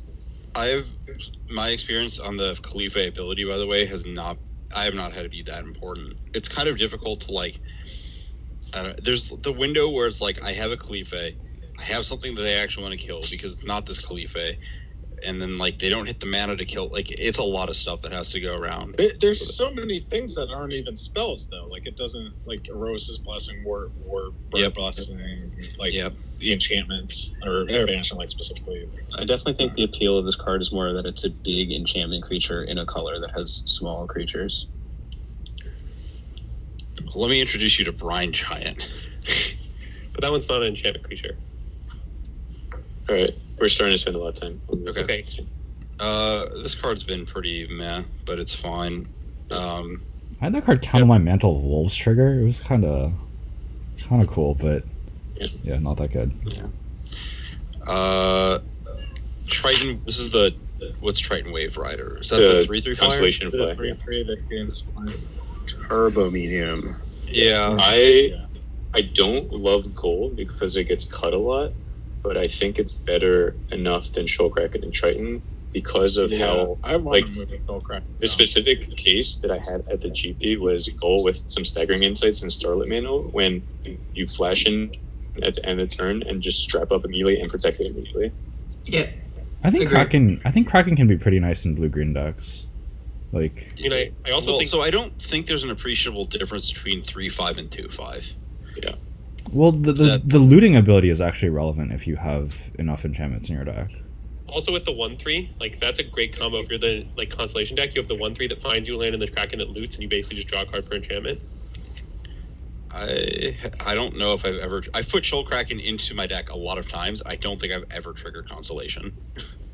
Okay. I mean, it sounds like you should have been putting it in those decks. I think Kraken has similar issues to the Unicorn, where like by the time it gets to that point in the game, like you sometimes trigger it, but I've seen it. it Like makes sense in you have to have like a green, very specific deck if you do that whole thing. But Small point on goal. If you have Moogie's favorites, a couple of them, it gets significantly better. Maybe. Okay. Ooh, the blue-black Roncham strategy? Okay. Blue-black attack. Backdoor flush draw. I'm willing to move the Moogie's is a Shoalkraken. great card. It's very flexible. Because I mean, this kind of came up in the sealed, right, Ari? Like you wanted to play the 1/3 shitty bird thing just to strap it and go. Like goal is a 2 blue card when Thirst and Deny are also 2 blue cards that you want to go for. So Yeah, I mean, Goal has been extremely bad in some of my decks and extremely good in other decks. Like, I think for that reason, it should be higher than these cards that are just medium everywhere. Yeah, I want to move the 2 cards ahead of it. I think Wave Rider should be lower. I think Gull and Kraken are similar to me. Like Windrake is so bad in this format unless you're strapping it, right? Like, I think it's pretty good in the like blue-red tempo. It's pretty good in blue-red, yeah. Whoa! Be careful with that Glimpse of Freedom. Wait, are we hating on Glimpse of Freedom? Because I'm into hate on it. No, I love it. I think it's absurd. Oh wow, that's interesting. I don't think it's absurd, but I like it. So basically, the decks that I wanted in, that or Cling, is when I have like a bunch of Thirst and Omens, and I'm like a control deck that just maybe has like a Mogus Favor or something, but doesn't have a spawn, or a bunch of like, you don't want the 3/3 that can't block in this deck, obviously. So you have Hierophants, you have Myra Tritons, and you just need something. And it's like, actually, Cling and Glimpse have been absurd for me in these decks. Like, very good compared to when I get them just tabling. Cling and Glimpse are not the same card. I really don't want to like. I think Cling. Well, Cling is better. Yeah, Cling is a lot better. Yeah, I agree. Cling is better. Okay. Well, people were like not taking Cling ever. I would just get it tabling all the time. Section, but I think Cling is amazing. Like, sure. Okay. Well, yeah, it is worse than Cling, but I think they're kind of similar in the role that they play if you're blue-black and have this deck that I'm talking about. But yeah, I see what you're saying. You can play Cling in any deck, basically. I've also liked so basically, when you're blue-black, you just need some way to turn your graveyard into something, and this does that.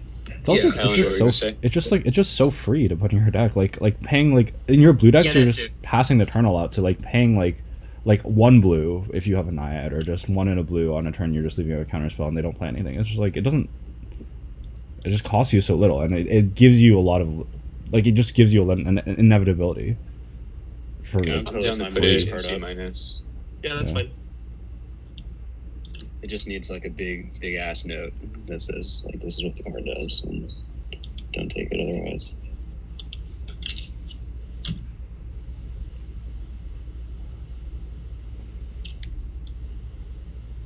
Can we take a moment here to talk about Sweet Oblivion and why it's so low? You should never main deck that card. I'm pretty sure that's why. Like a straight sideboard card for the most part. I like literally drafted a blue-black control deck where my primary kill condition was like Sweet Oblivion, and it worked pretty well, to be honest. Yeah, I've had it work for me and against me quite well.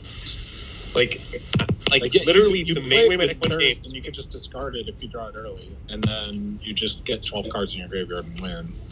Yes. I also main decked it and was really happy with my decision to main deck it, but I agree that it's like a pretty corner case that you'll know when you want to main deck it. But I would still not adopt the policy of never main deck it. Like when I had a black deck, it seriously turned my deck from like I had no idea who was ever going to win a single game to, oh, I have the Sweet Oblivion, I'm going to win every game this way, and like I went 2-1 with the deck. Like the deck was pretty good. Like I don't know what to say. Like it's actually a pretty good win condition because, as we've noted, the blue black deck doesn't have things to escape. It probably follows the same logic as Glimpse of Freedom, but is slightly more conditional. I think it's slightly better. So here's interesting with this card. It's a home run sideboard card as well. And I actually took one. So I got past a Thassa's Oracle, and I took a Sweet Oblivion pretty fucking high, pack 1, just in case I was playing Thassa's Oracle, and also because if I ever faced a slow blue control deck playing like Ashiok and Dream Controller, this is the card that just like kills all that. So I don't know how highly to put it, but it's like, if I have to choose between like a card that's basically mediocre always and a card that is sometimes like unbelievable, I'm kind of into the sometimes unbelievable card. Yep. I fuck with Memory Train, by the way.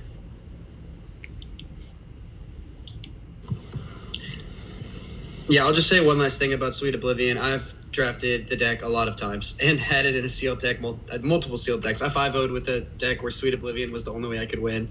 And, I mean, I just got dealt it in a sealed deck. It was perfect. I had a million ways to mill and removal and no way to win. So Sweet Oblivion was exactly what I needed. But, yeah, taking it highly is kind of weird. I mean, like, whoever that was just said, if there's nothing in the pack and you're already blue, then it makes sense to take it. It's going to be at least a good sideboard card. And not even versus blue decks, but just someone who's self-milling a lot and has a lot of escape stuff. And just, if they have Timurit Calls the Dead and all the Hierophants, and it's like you're also controlled and you just win. I mean, they get down to 12 cards. And Yeah, as someone who plays a lot of these like turbo churn green-black decks, Sweet Oblivion would just KO me in most of the games that I win, to be honest. Can we discuss Memory Drain? Yeah, I like Memory Drain. Okay. Yeah, I like it. It's fine where it is. I have had it in a lot of decks where I thought I wanted to bring it in, and I go to sideboarding, I'm like, I don't really want to put this in my deck, and I just want to confirm that it's still reasonable. I've main decked it a couple times. Mm-hmm. Cool. Yeah, it collates well with Naya decks. Can we discuss Eidolon of Philosophy? I had to kill this card a couple times. It really annoyed me. It's gone up for me quite a bit. I've been in my slower decks, if you can't get Thirst and Omens and Prophecies, you just settle for the Eidolons. And I just had a deck with Black Omens, and it was gas. I got it back in a slow matchup. But yeah, 7 mana is a lot, but so is 3 cards, so. Yeah, honestly, 1/2 body is not the worst. Green. Yeah, it's a 1 mana way to trigger Constellation, mostly like my blue-green decks with the uncommon and stuff like that. Yeah, I've just been medium impressed with the card. I don't think it's any higher than like this, but yeah. Okay. Sleep of the Dead, I've heard some stuff about. I don't really know where to put it. I think it's not unplayable. I think it is. I am more willing to play that card than any of the cards in the D category. Just put a top of I B could though. being decent out of the sideboard, but I don't agree with Alan. I think Elite Instructor is substantially better than it. I mean, it's not in an average deck. Like, obviously, you just want a very two specific just card. so relevant. Like you obviously want to put Sleep in a specific deck if you have a lot of big creatures or you have a board you want to get through, but if you have a lot of other escape cards, obviously you don't want it's not you want it as one of your few escape cards, but I don't know, it's it does something. Like a 2/2 or 2/1 doesn't really do anything. Let's move on. Yeah. The description. One note with this card. I remember reading this in the Lords of Limited Discord. Someone was saying that they were impressed with it if they ended up in a deck without escape and with Thirst, being able to loot away the first usage to Thirst and just use it as graveyard active thing I discarded is interestingly useful. Yeah, I did that with Sentinel's Eye in a control deck. Yep. Yeah, our Mogi's favor. Or Glimpse of Freedom, baby. Sweet Oblivion. So, I mean, I feel it's the fourth best version of that effect. I feel like if Sleep of the Dead is there, then Chain of Memory has to be there too. Yeah, I agree. Therefore, put neither of them there. I think you all are underrating Sleep of the Dead. Usually you have better things to do with your graveyard, but if you don't, then it's yeah. Okay. Also, Sage of Mysteries, Towering Wave Mystic, Sweet Oblivion. Those are if you don't have the Sweet Oblivion, you can still just pick up random late Mystic or Sage to do the same sort of thing we were discussing before. I mean, Sage does not do the same thing. Yeah, that's not doing the thing. Doesn't sound right. Whoa. I'm not saying to take it highly. I'm saying it doesn't even function. If I'm gonna hate draft a card. No, you're talking about two extremely different things. Sweet Oblivion kills your opponent at the end of the game by putting all their cards in the graveyard at that point. The other cards put their cards into their graveyard earlier and expose you to all the issues of mill in this format. Yes. I mean, I actually had the experience where this came up. I'm not just making this up. Sentinel's Eye was actually the key connecting card with those two to allow me to mill faster and to keep rebuying the Sage. I'm not saying it's this is there's 3 cards left in the pack and I'm gonna take a basic land or a fucking Sage. I'm gonna take a Sage and in the 1 in 15 match condition where it comes up. Backdoor 2 pair draw. Just type that.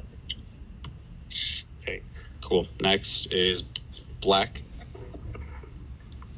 Freaka Spawn is the best uncommon. I think everyone agrees on that. Yes.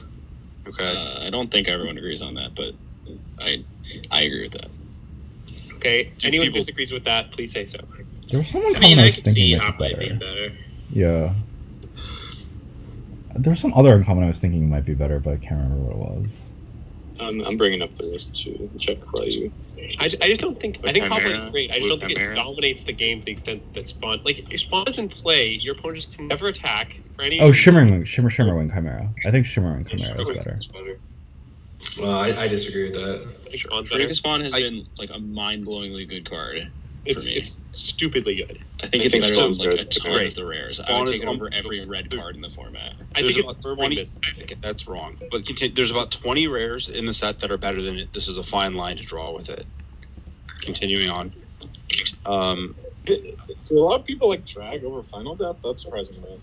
I don't think they're close. Yeah, I don't. I think Final Death's better. I agree. Well, drag costs 2 a lot. I don't know. They're both great. I'm not sure. I like Drag. Just because it's so much cheaper. Final Death's also splashable, but more importantly, just exile and escape creatures is huge. Yeah, I agree. I like Final Death more.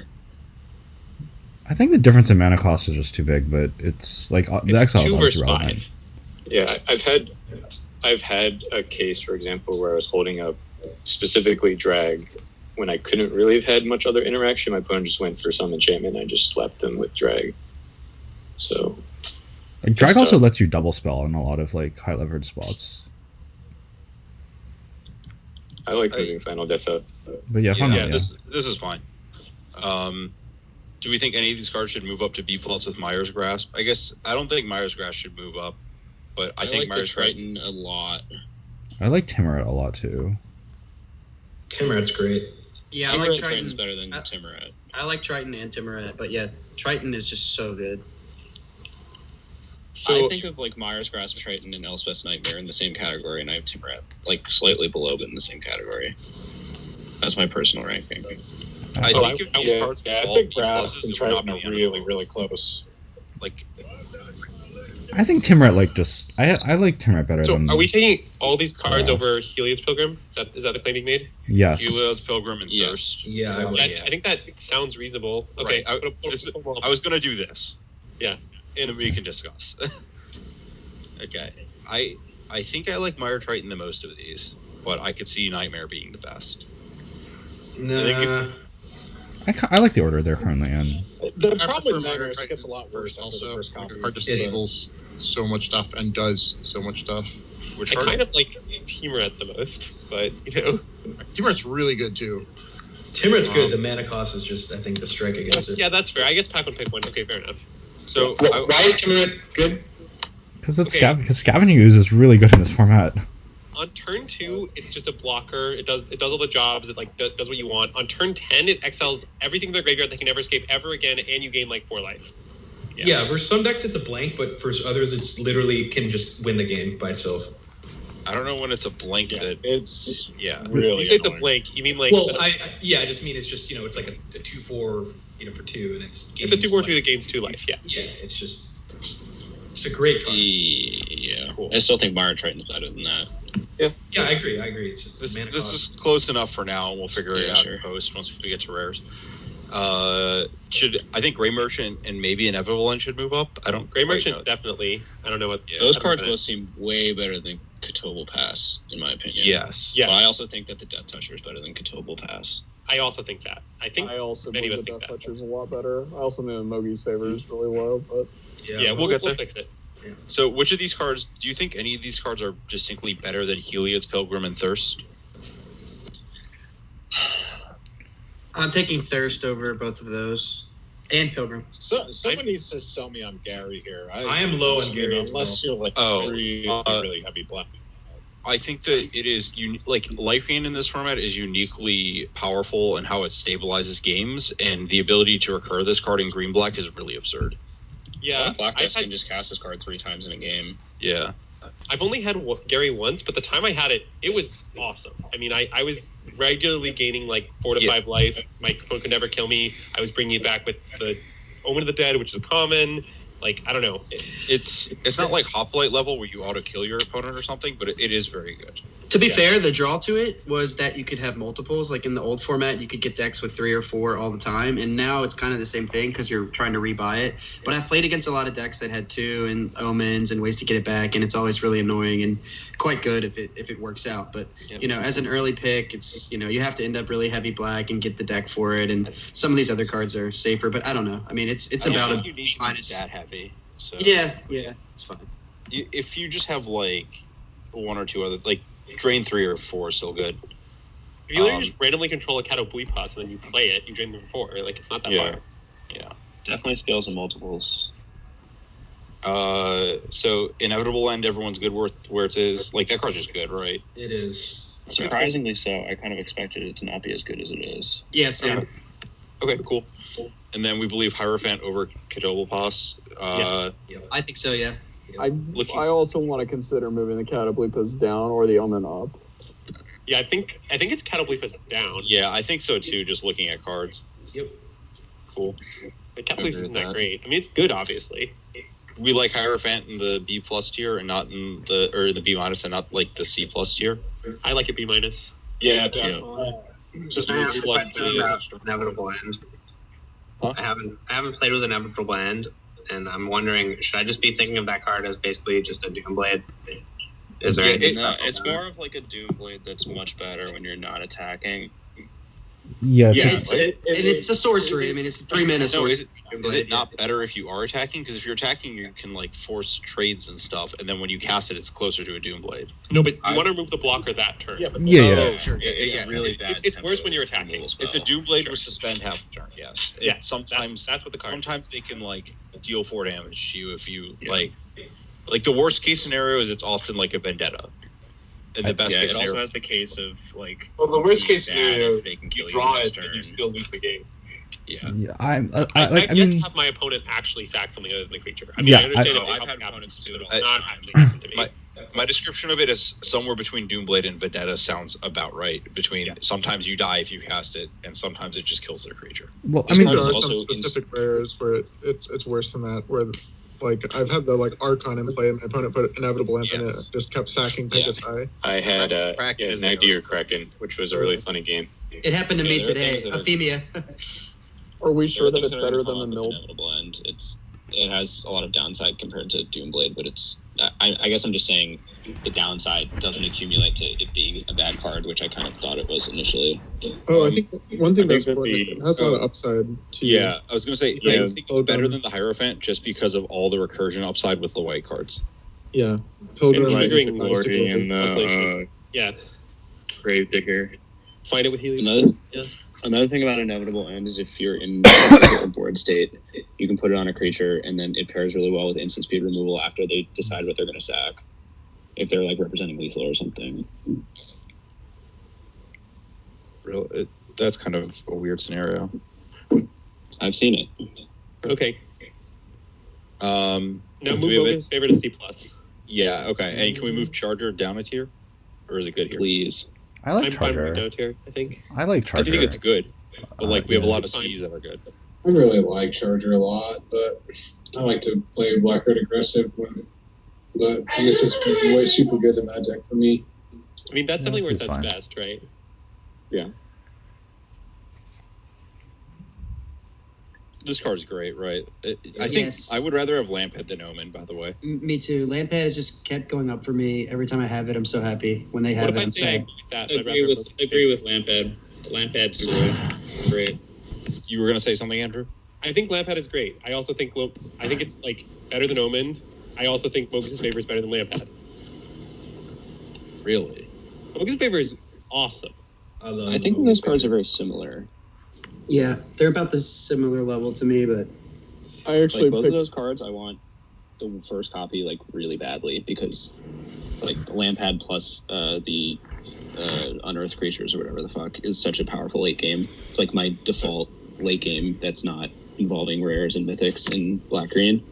And Are Mogus most of these favor. cards better than Catoblepus? Yeah, that's what I want to do. I want to move Catoblepus to the bottom of the tier, just because if you look at what all the black cards that are high picks are doing, they're all death touch creatures or removal spells. And the issue with the Catoblepus is a 6-drop. You just can't reasonably have this many of them. Like, you would obviously want to have 3 of them or whatever if you can be actually reliably doing that. But all of the really, really good black cards are all just doing the same effect. You eventually do want your black deck to do something else if you don't end up with enough of these Lampads or Omen of the Deads. Like, you're not actually going to be able to get the game over with before you just get decked a bunch of the times, I think. Okay, cool. I agree. Okay, can we talk about Cling to Dust now? Sure. Oh. See, Andrew, I told you, nobody likes it. Okay, it's heinously low. Like, let me explain. I'm taking it over Omen of the Dead. Like Cling to Dust is great. Like, Cling to Dust is okay. First of all, you just cast it, and you draw, like, essentially 1.3 cards, because a card in the graveyard is, like, worth part of a card, and then you can later escape it. Or, if you're not doing that, if you're just escaping other things, you can just exile it, and you're happy with your plus 1.3 cantrips. Also, if you're blue-black, or another deck that really needs to deal with escape creatures, it does that for you forever. Like, it's so good. Like, I don't know. Better than Omen of the Dead? I kind of don't agree with that. Omen of the Dead seems like a pretty big part of most of my decks, and I always want one in like every black deck that I have. So yes, I agree with that. I also want Cling to Dust in every black deck that I have. Yeah, I mean, Cling is definitely more unique. Like, you know, in the decks that don't have a lot of escape cards, it gets a lot better because it's escape 5, and you like Andrew said, it is kind of free to put in your deck though, because it's just cantrips for 1 mana for 1.3 cards so easily. Like, everyone's using their graveyard. You have escape cards, and you're just like, great. I play 1, I get 1.3 cards, and then I exile to some other escape things, and I'm very happy. Like, yeah, that's not a super high pick if that's what they're saying. But yeah, it's a good card. Like fail case of the card. Yeah, I know. I think it's a good card. I think it's at least a C. I've had this card in multiple black-green decks and had it not be good there, but that was largely because I was unable to get cards in my opponent's graveyard as I was just putting creatures into play for most of the mid-game, and I didn't have enough copies of the 3-mana mill myself and get a critter land. The fail case for card is that there's just nothing to exile, and so your card just does nothing. Yeah, that was largely what happened in both my literally black-green decks. Like, that happens to me all the time by turn 5 in the black-green do nothing, and like there's creature decks. Yeah, whereas in my black-red deck, it was excellent. It was. I may have taken it over the first time into that had I been able to go back. If you want to put it top of C, I'm okay with that. But like, I really do not think like you should take Underworld Charger over this card. I agree with that, but I feel like you guys are hating on the Charger a little too much. But well, I think Charger is good. It's just contextual. And I think I agree. It's not really contextual. You just make it. It's just like a 3/3 that attacks and then turns into a 5/5. I've been like unable to play Charger in multiple green black decks. Like I just couldn't. There are decks where you need to block, and like there are decks like basically the decks that need to block, and in the decks that need to block, Cling to Dust is always better than Charger. And the decks that don't need to block, Charger might be better than Cling to Dust, but it's not a lot better. I've had Charger be in like be a win condition in like some control decks where just like my other creatures were doing the blocking, but I needed some way to just kill them. Yeah. Same. I've had that come up. Is a Grixis card. I don't think that you play Charger in black-white very often, and I don't think that you play it in green-black just because you have way too many escape cards there. Whereas in black-red, it supplements a lot of the good attacking creatures that red has. And in the blue-black decks, you just have nothing to escape off of, and actually building a 5/5 on the ground to get your opponent to focus on something else so you can actually do something in the air, I think is where you want to be. But in the blue-black decks, Cling to Dust is certainly better than Underworld Charger. Like, in blue-black, Cling to Dust is like crucial, because you have to deal with these escape cards. Like, that's like one of blue-black's biggest problems, and Cling to Dust just solves it forever in a single card. Well, it's not easy to put the escape cards in the graveyard the first time, necessarily, right? Like, and then spend another card to take care of them. Well, it's not. I don't think it's like so much like that. It's more like your opponent like plays a venomous Hierophant, they mill into a voracious type, and you just immediately that problem solved. Like, you're still going down a card in this scenario, right? Yeah. But you're not down a card because your later is going to escape the Cling to Dust and draw a card. Like, I've had the experience with a lot of my green black decks where I would have immediately lost to Cling to Dust, but I also would never have main deck Cling to Dust in those decks because my graveyard is just so taxed. Yeah, when I've used it, it's always just been like I'll immediately fire it off on the first land, amulet, first thing I can fire, and then it's just there. But it's usually been in blue-black decks where I don't have a lot of escape cards. Like the same thing, it's just like Glimpse, but better because it's cheaper and it's not like I don't actually prioritize it that highly, but I end up taking it. Sounds towards like we have the card about where it should be. Yeah, I mean, think so. I understand the use cases, and I would like to discuss additional cards. Okay, it tables too often, basically. Yeah, Agonizing Remorse I think is about fine. That card's reasonable. I'd like to have it higher. I'm pretty into it. Feels great to cast it. So you'd have it in the Kid Holopass tier? Somewhere in C+, I think. Yeah. I would probably take it above all the cards in C+. Whoa! All the cards in C+. I think that's about where I'm at too. I agree with that as well. Jeez. Wow, Alan agreed too. Answers bombs, answers escape creatures, just good in every black deck, whether you're like proactive or like need to answer stuff. Information is super valuable. Information's great. Disrupting curves against aggro is super valuable. And it's just one of the few true anti-bullshit cards that you can play. I guess if both Alan and MSJ think that, it must be objectively true. Okay. I kind of want to move Funeral Rites down a tier. I think it's just kind of whatever. Like, it's good. Like, you'll play it, but it's not crucial. Yeah, I love Funeral Rites. I like it better than Mogies for sure. Me too. This thing? Yeah, I don't love love this card either. Like, Yeah, card drops like draw 2.5. I like it better than every card that's below it, but I'm fine if you want to move everything down. I have Funeral Rites closer to they're an fine Omen where of the they are. Dead type card, but it's not a They're huge in this tier. difference. That's fine. We're good. I don't know how much it matters, but obviously, like, too many that it can be an issue. Yeah, that's true. I've I actually think found Soul that Reaver and not Rage to be Cards the are down case. for sure. I mean, obviously there's a certain point, but I've had decks with like 2 Funeral Rites and 2 Relentless Pursuits and like only 2 escape creatures, and I just win by casting a Chimera like 7 times. And I've 3-0'd with all of those decks that I've had. It just feels like the threshold for like how dirtily and churny your deck can be is so high in this format because the escape cards are so fucking good. I mean, I did see that deck from you. I think you having a bunch of 2-mana 2/3s protecting you from aggro starts probably played a pretty big role. I mean, the removal is so good in black. Like, I don't think it's that hard to have the protection from aggro starts in these decks. The removal in black is not the best against aggro. It's good against picking off larger threats, but it's not good against like getting behind multiple drops. Myers drops is really good at that. Yeah, but you also Inevitable have End is like, also quite good. Lampad and Meyer Triton, and like the decks just end up with, and like you said, he was green black with other 2 drops like the spinners or whatever he had in that deck. But yeah, I found that you can play a lot of Funeral Rites and Relentless Pursuits as well. So I think they're pretty good. I will say on that note, I have found Rites to be worse than Pursuit. It just. Oh yeah, for sure. I agree with that for sure. I like Pursuit better, yeah, for sure. Okay, so maybe that's my issue with Rites, is that I've mostly had it in the context of green-black with as many pursuits as I could possibly want, and I've just always cut the Rites.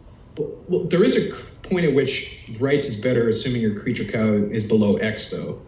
That's very difficult to have happen in green-black, though. Yeah, I agree, but I'm just...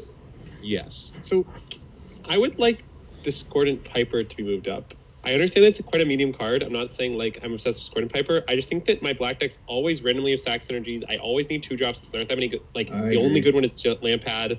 Like I don't know. Like I just think I almost always play all my Discordant Pipers, even though I don't think it's that great a card. Like I can't say I almost always play all my Rage Card Berserkers or all my Soul Reavers.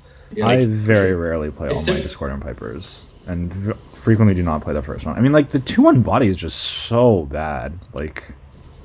Sort of a black-red card. It's a black-red card for the most part. It's still obviously like fine generally. I mean, if this card's like trade for a 2-drop and gain 4 life because you chumped later, I mean, that's fine. I feel like though that it's definitely better than Aspect. I think because when you want a 2-drop, you want a 2-drop. You never really want an Aspect. I think that this is fine as a C-. I'm going to move Aspect down. I don't really think it needs to be here. I think Aspect's a little overhated. But then wait. Hold on. Before we move down to C-, can we please talk about Rage Card Berserker? Overhated.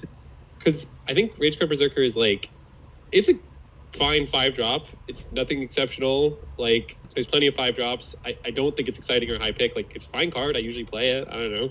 I don't know if there are actually that many 5-drops. Like I don't think there are that many 5-drops, right? Like I guess it is the same sort of thing where like You don't- expensive it's cards an are all EJ5 drop. discounted. My 5-drop Yeah. escape. Yeah. I'm fine ticking it down. It's good, but it's not like required. I don't want to discuss where it is, but can we just discuss at what point like you're playing Hateful Eidolon? Like if you have 2 Mogies and 2 Myers Graphs, are you playing that card? Yes. I've been taking that card like really high, like B- or even B. It's been like pretty easy to get 1 or 2 cards off of it.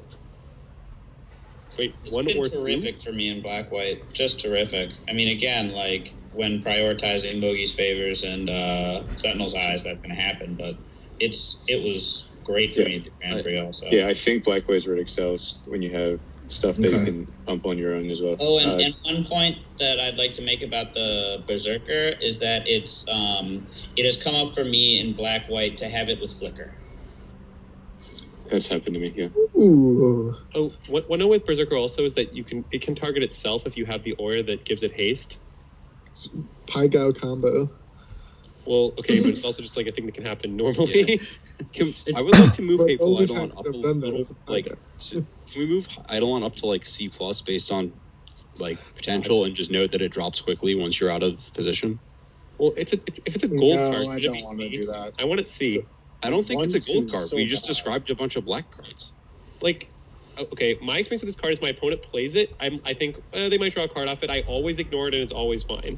Oh, my Did your experience. opponent is that my ever have a opponent Mogus puts favor? Yeah, they on play it. like I mean, sometimes my opponent's Mogus favor do usually have like many creatures that die to their favor. I don't know. Yeah, I would have to say my experience has mirrored You don't- Andrew's. what if Like they just I've put- never killed it, and I don't know how many cards it's drawn Okay, against me. So but I've here's played the against favor 20 on times. the, Hold on. and then they have a Hold on. 3/1 that has lifelink. Right, that's what you do with it. You don't put it on. It's not to kill the creatures.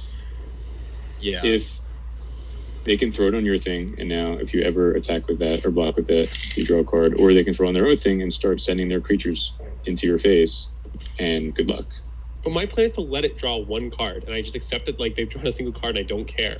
Like, But that's How are you preventing it from drawing extra cards though? Like a Mogus's favor, they can just keep bringing it back, and every single time they're just gonna draw a card. Oh, see, I'm frequently putting like I'm having like a Heliod's Pilgrim that has an Indomitable Will and a Mogi's Favor on it, or things like that. Like I just stack the enchantments and draw multiples on that. I just don't think that like the game always works out such that like you control Hateful Eidolon and you draw a bunch of multiple enchantments and you can make your opponent like actually remove the thing that has those enchantments on it from play. Like I just think that that's like a very optimistic scenario, even if you're drafting a deck such that like that is possible. But It's it's also hard to just like put Mogus's favor on a 2/2 and then attack with a 4/1, and then your opponent's like, what are they going to do? They're going to block and trade, and then you draw a card, and then you just or you like ship your or Sentinel's 2/2 into their 2/3, and if they block, you throw the favor on, draw a card, continue. You know. I understand what you're saying, and like when I first started drafting this, I was taking the card higher. Just my experience of actually playing with it against the card has been incredibly unimpressive. But I mean, I don't know. Like maybe I'm not doing it right. Like the decks Tommy describing sound like it's doing it better, but I still don't think it should be higher than C. Right now, I'm definitely taking A lot of the scenarios people just described are card, like you're triggering the Hateful Eidolon in order to achieve card neutral plays, which is just not. Like, yes, that's like my problem. Mark said, 2/2 goes into a 2/3, then you play Mogus Favor. That's a 2-for-2 trade. It's not impressive. That's kind of what I'm saying. Like you just let it happen. It's not Stop a being 2-for-2 scared. trade. You keep the Mogis' favor. It's so. It's super easy. Just keep spamming the Just favor in situations like that. like you're like it's a 2/2, but like the Mogus's favor is like half of a card. 'Cause you've already put a card in your graveyard for it. Yeah, particularly when Heliod's Pilgrim's involved. Like I could say, I would not want this in black. I would not want it in black red. Like I certainly wouldn't. It's not playable in black blue. I think it just is a gold card, right? It is a black white card. I'm fine. If we consider the black white card, we can't take it highly early in the draft. Like Well, but we only draft white. Really? It's Tommy. He only drafts white, Yeah. so it's really a great card. Well, One, two, light. it has an awful win rate.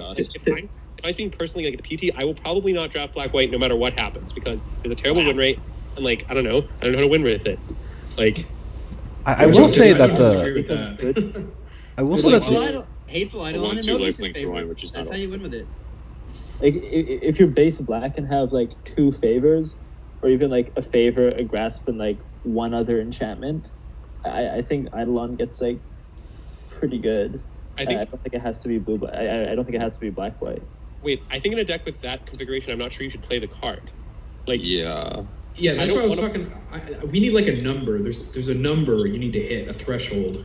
Like black for 1/2 that cantrips half the time is a bad card. Like, I mean, you could have like Amogus' favor and allow self-mill just to guarantee you find your favor and then go off. That is kind of the minimum. I'm not even sure. You're telling me if you have one favor in this card, you're going to play it no matter what else is happening? So if I have 2 favors or 1 favor plus like a significant amount of other enchantments. If I have 2 favors, I'm definitely playing Idle. I might play it in black-red. Because like, there's some like red auras that pump, and like the lifelink combo with those are kind of cool. It's cool with Manticore. Aspect of Manticore. Can we please move on? Okay. Yes. Yeah, sure. Thanks for following. Can we just bin this fucking card? Yes, it sucks. It's so bad. I don't really have anything else to say about any of these cards. Move on. I have no comments. Those are all fine. I like the 4/3 a decent bit. I like it more in Aspect, for example. Yeah. I think the Harpy sucks. Harpy is terrible. I think the Harpy should just be in the... If there's a D- category where I'll put it in my deck because I feel stupid, I'll put it in that category. That's all the Ds. What about Minions Return? Because I know Will was liking it, and some people have said they like it, but I've kind of hated it. I do not like it. Yeah, loop with Archon. The loop with Archon has been the most important thing I've heard about it. You just set up this plus the white Archon plus Lampad, and you just, Hadouken them. Yeah. I mean, that's nice, but cool. Sounds like a D. We've got about 15 minutes, so let's kick off another caller and see where we get. All right. Don't take any of these cards. Let's go to green. Okay. Let's talk about I would like to make the point that I think Fateful End is worse than Erois' Blessing. Yeah, I'm good with that. I don't agree with that. I really like Blessing, actually. I think Blessing should go up a tier. Wait, I would like to talk about this a little bit. So, my experience with Erois' Blessing is I agree that the effect of Erois' Blessing is clearly better than the effect of Fateful End. But also, I feel that like some decks in this format have a pretty serious 4-drop problem, and Erosis Blessing like makes that worse. For example, if you're drafting green-red, like you have a bazillion 4s. You need like the Voracious Typhon. You need the 4/3 Huntmaster. Like you just don't have space for that many Erosis Blessings. Like, and Fateful End is a 3, so that means you have space for kind of infinite of them. Yeah. Like if I'm drafting a green-red deck that I'm expecting to win, I'm trying to play 3-drops and then combat trick them. Like I don't. Fateful End's the uncommon one, right? That is. I do not. Yeah, or play carries.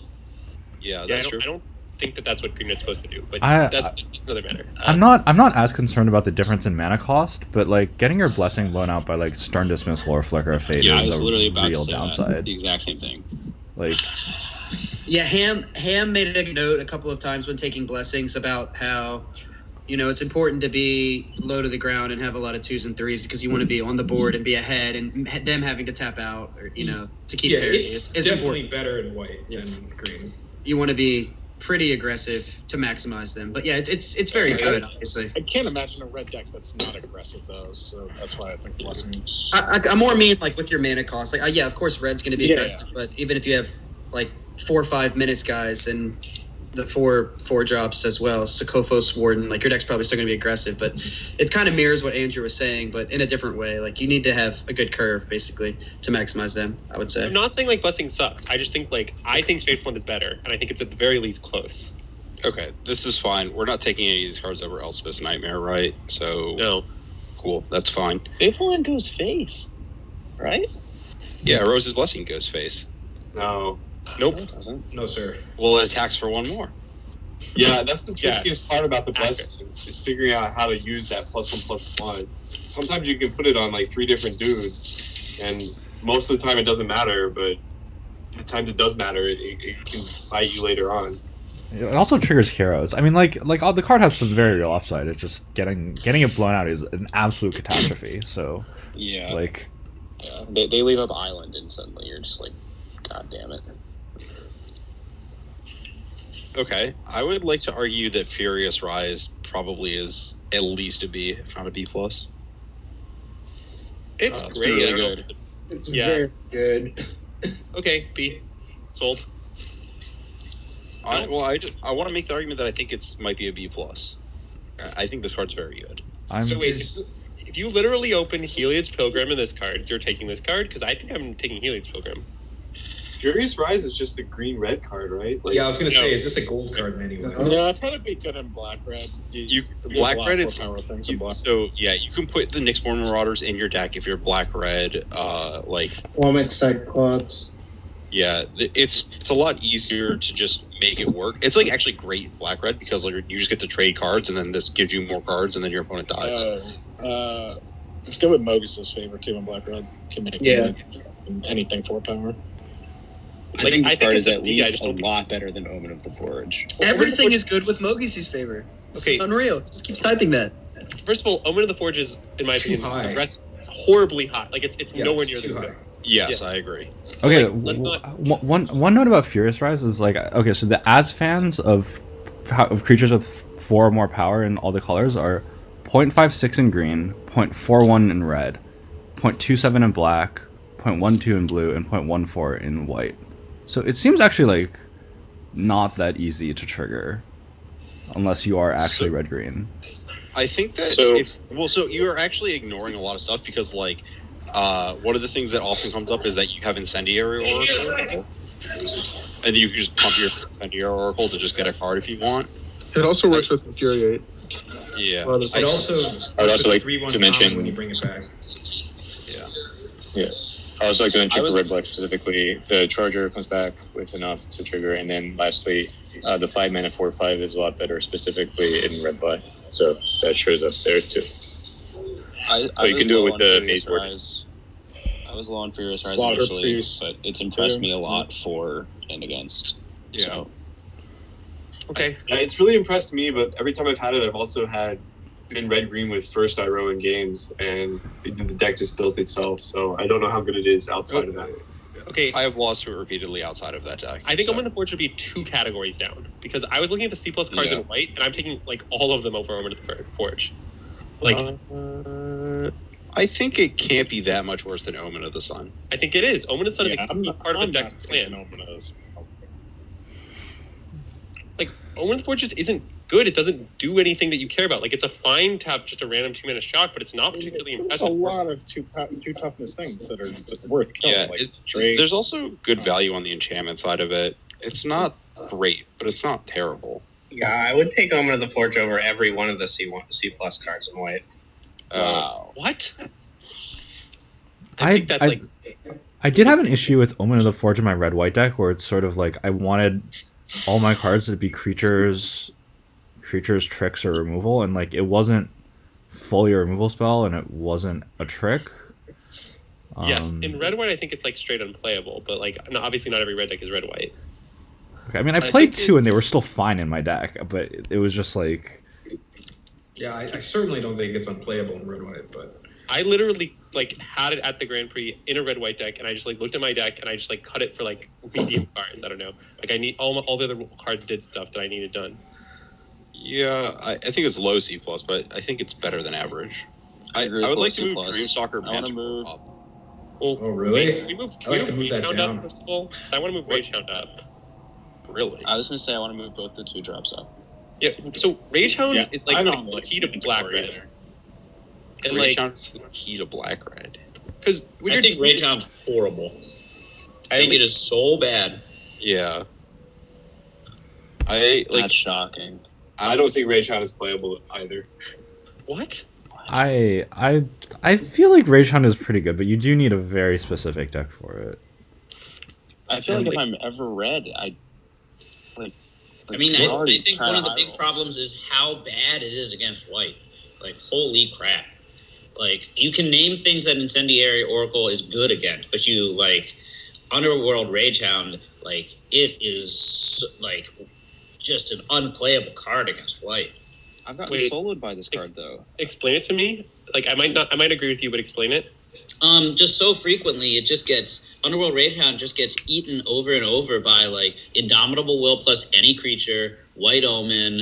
Like it just subtracts itself from the board just very, very quickly. Like Sure, That but has like also been my experience. at least in black red, isn't your strategy like remove the bigger creatures because you're a black red deck with lots of removal spells, and your Rage Hound just like repeatedly attritions them through the smaller creatures? I agree with that. Like, I think it's like pretty important that deck. I think it's a big ask that you have to kill everything that the Rage Hound is going to run into. Like, I mean, you don't always have Just let unlimited. it die or sacrifice it also, and then like bring it back later. Or That's such. it's really nice with like Wings of Hubris. You just like put some fucking wings on it and let it keep hitting them. Yeah, but Wings is good with anything. I mean, it's It's clearly nice when your 2-drop has 3 power. Yeah, I guess this is the max They question. can kill it. Might be gone. Can we move Mogus' favorite up one, just going back a color as I'm trying to make Yes. comparisons? Yeah, please. I love that card. Thank you. Thank you. Okay. So, I I've mean- resolved any conflicts I have. We can discuss things a little better now. I feel like these really red low cards that are on C pluses are all like pretty clearly C pluses. Like they're like all a couple of Daxos, right? Like Yeah. they're all a okay. couple of Hero of the Pride. Like we don't have to like give red B minuses just because it's bad. It's just Well, like wait. So you're telling me like the 2-drop between like I don't know. I kind of feel like it's worse than Hero of the Pride, but I kind of feel like Rage Hound is like not a clear. I just want specifically Rage Hound up, I guess. I think it's noticeably worse. Rage Hound is much worse than Hero of the Pride. Yeah. Oh yeah. I like Rage Hound, and I still believe it to be much worse than Hero of the Pride. Like, Can I make an argument for Dreamstalker Manticore? Because that card has fucked me up on a lot of occasions. I think that it is. If you can trigger this card, it is scary. And it's possible that Mogus' favor eats into its metagame equity, but I've been impressed with this card.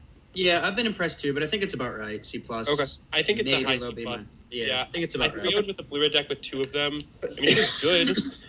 Like mostly I pinged face though. Not gonna lie. Yeah, red is just bad. It's good cards are C pluses. I mean, Do we think Careless Celebrant is up here? I kind of don't think that. I think the Rage Hound's better than that card. No, I wanna guess move it. I just What? disagree. Wow. I think Celebrant's fine. I just don't think it's exciting. Like it doesn't. I don't know. Your opponent has a lot of control over when it happens. It doesn't kill a lot of stuff that matters. Do they have a lot of control in this format? I want to swap the Goblin Piker with slight upside for the 3/1 Rage Hound that people keeps talking about. I think the Rage Hound's quite good, and I found that this card is, again, because red is so aggressive, this thing just ends up trading off. Like, you have to play this in the non-attack. You need this to be on a double spell turn on turn 4 for this thing to actually be, like, really good in most of the red decks, or be in a sacrifice deck. Like, it's a C+. I think they're just all C pluses. I think that's kind of what you determined. They all have downsides. Okay.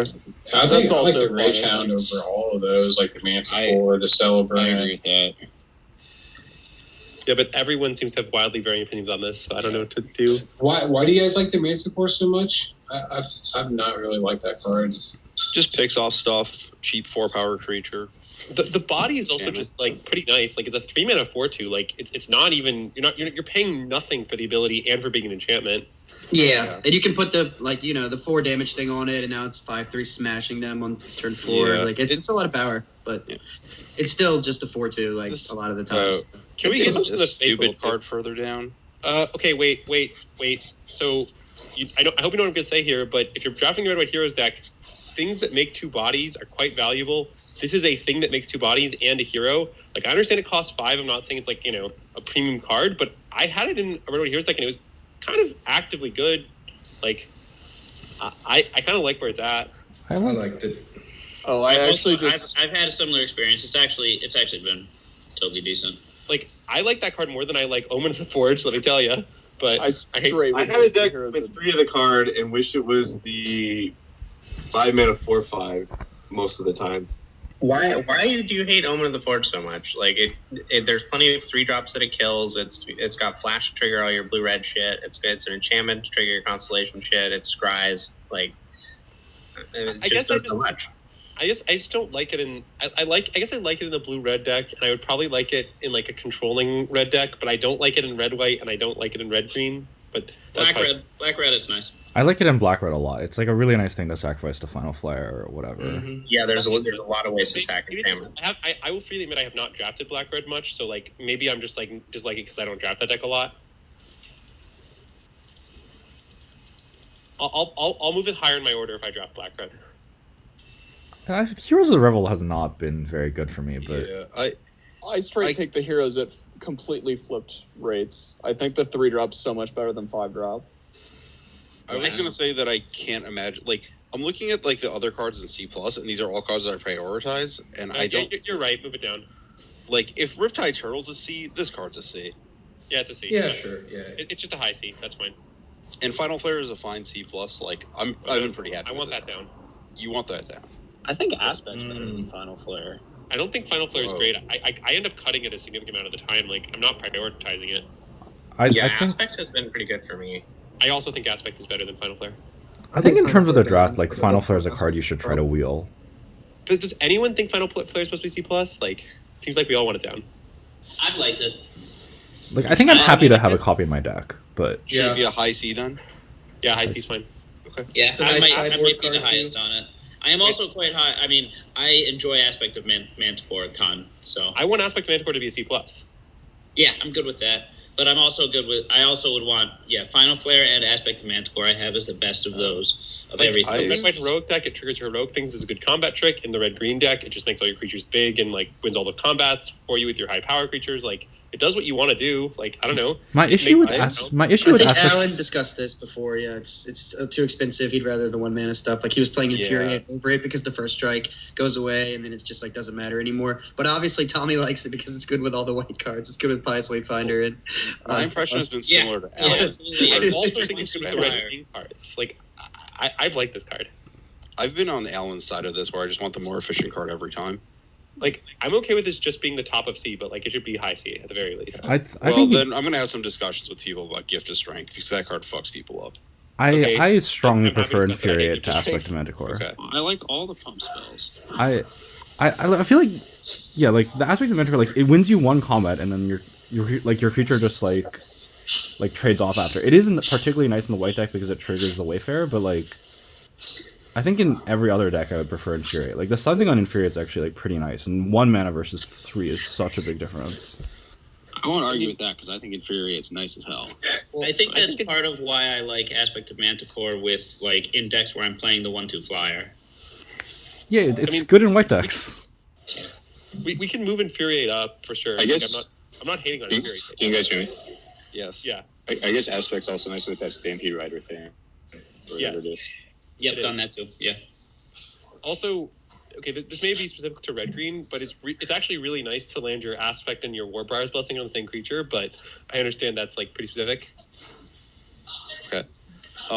Does anyone have any last-second comments before we call this a night and pick this back up tomorrow? About these cards specifically. Sure. If you're red-white, you should certainly take Rapid Flames higher than this, but that's red-white's the thing, obviously. But in red-white, like, you should take it, like, substantially higher than this. I think in every red deck you should take Rap, like, top of C, and I feel like Scophos War Leader is barely a playable card. Like, it's like a D-level card. We're talking about the 5-drop? Yeah. I don't think the 5-drop's that good. The 5-drop. I think that War Leader is actively good in red-black, and I actively do not want it anywhere else. I think in red-black it's like good. I don't think it's... I think the War Leader having 5 toughness is a big deal. War Leader's good in the Wrath deck. It just doesn't do the things you want done. I don't know. I mean, it also... War Leader's value is also dependent on how many land pads you got on the red and black deck. If you have a lot of land pads, you don't need I want my 5-drop to be able to block and live through combat, and, like, heroes... I love the War Leader. I love him. He's like a perfect Can we move Dreamshaper Shaman up? Yes. Okay, that's the one I wanted to talk about. This card's good. I want it, like, I've seen this card take over games. Like, I understand it's a 6-drop and it's not that great stats, but, like, it is really strong when it gets going, and it's really easy to find fodder for. Wow. Yeah, I was fine with this card being C+. It is, but it has that problem of, like, playing expensive enchant creatures and getting blown out by naturalize and stuff is just game ending sometimes. I mean, and getting blown out by, like that, I think Final Flare is just way too low. Like, and I'd have it C+ or potential. Like, I'd have it high C+. I mean, I have it C-, so... I think it's... I think Final... Playing that card. So, I think Final Flare is a card you should be reasonably happy to play, but, like, I don't think you want to pick it very highly in the draft, because you don't want multiple... You really don't want multiples in almost any red. That's interesting, because I see it as if you get multiples, you can build around it. Yeah. Like... I mean, again, like, I'm just citing back to white decks, but, like, Heliod's Pilgrim and Sentinel's Eyes just turned this thing into, like, Dark Banishing.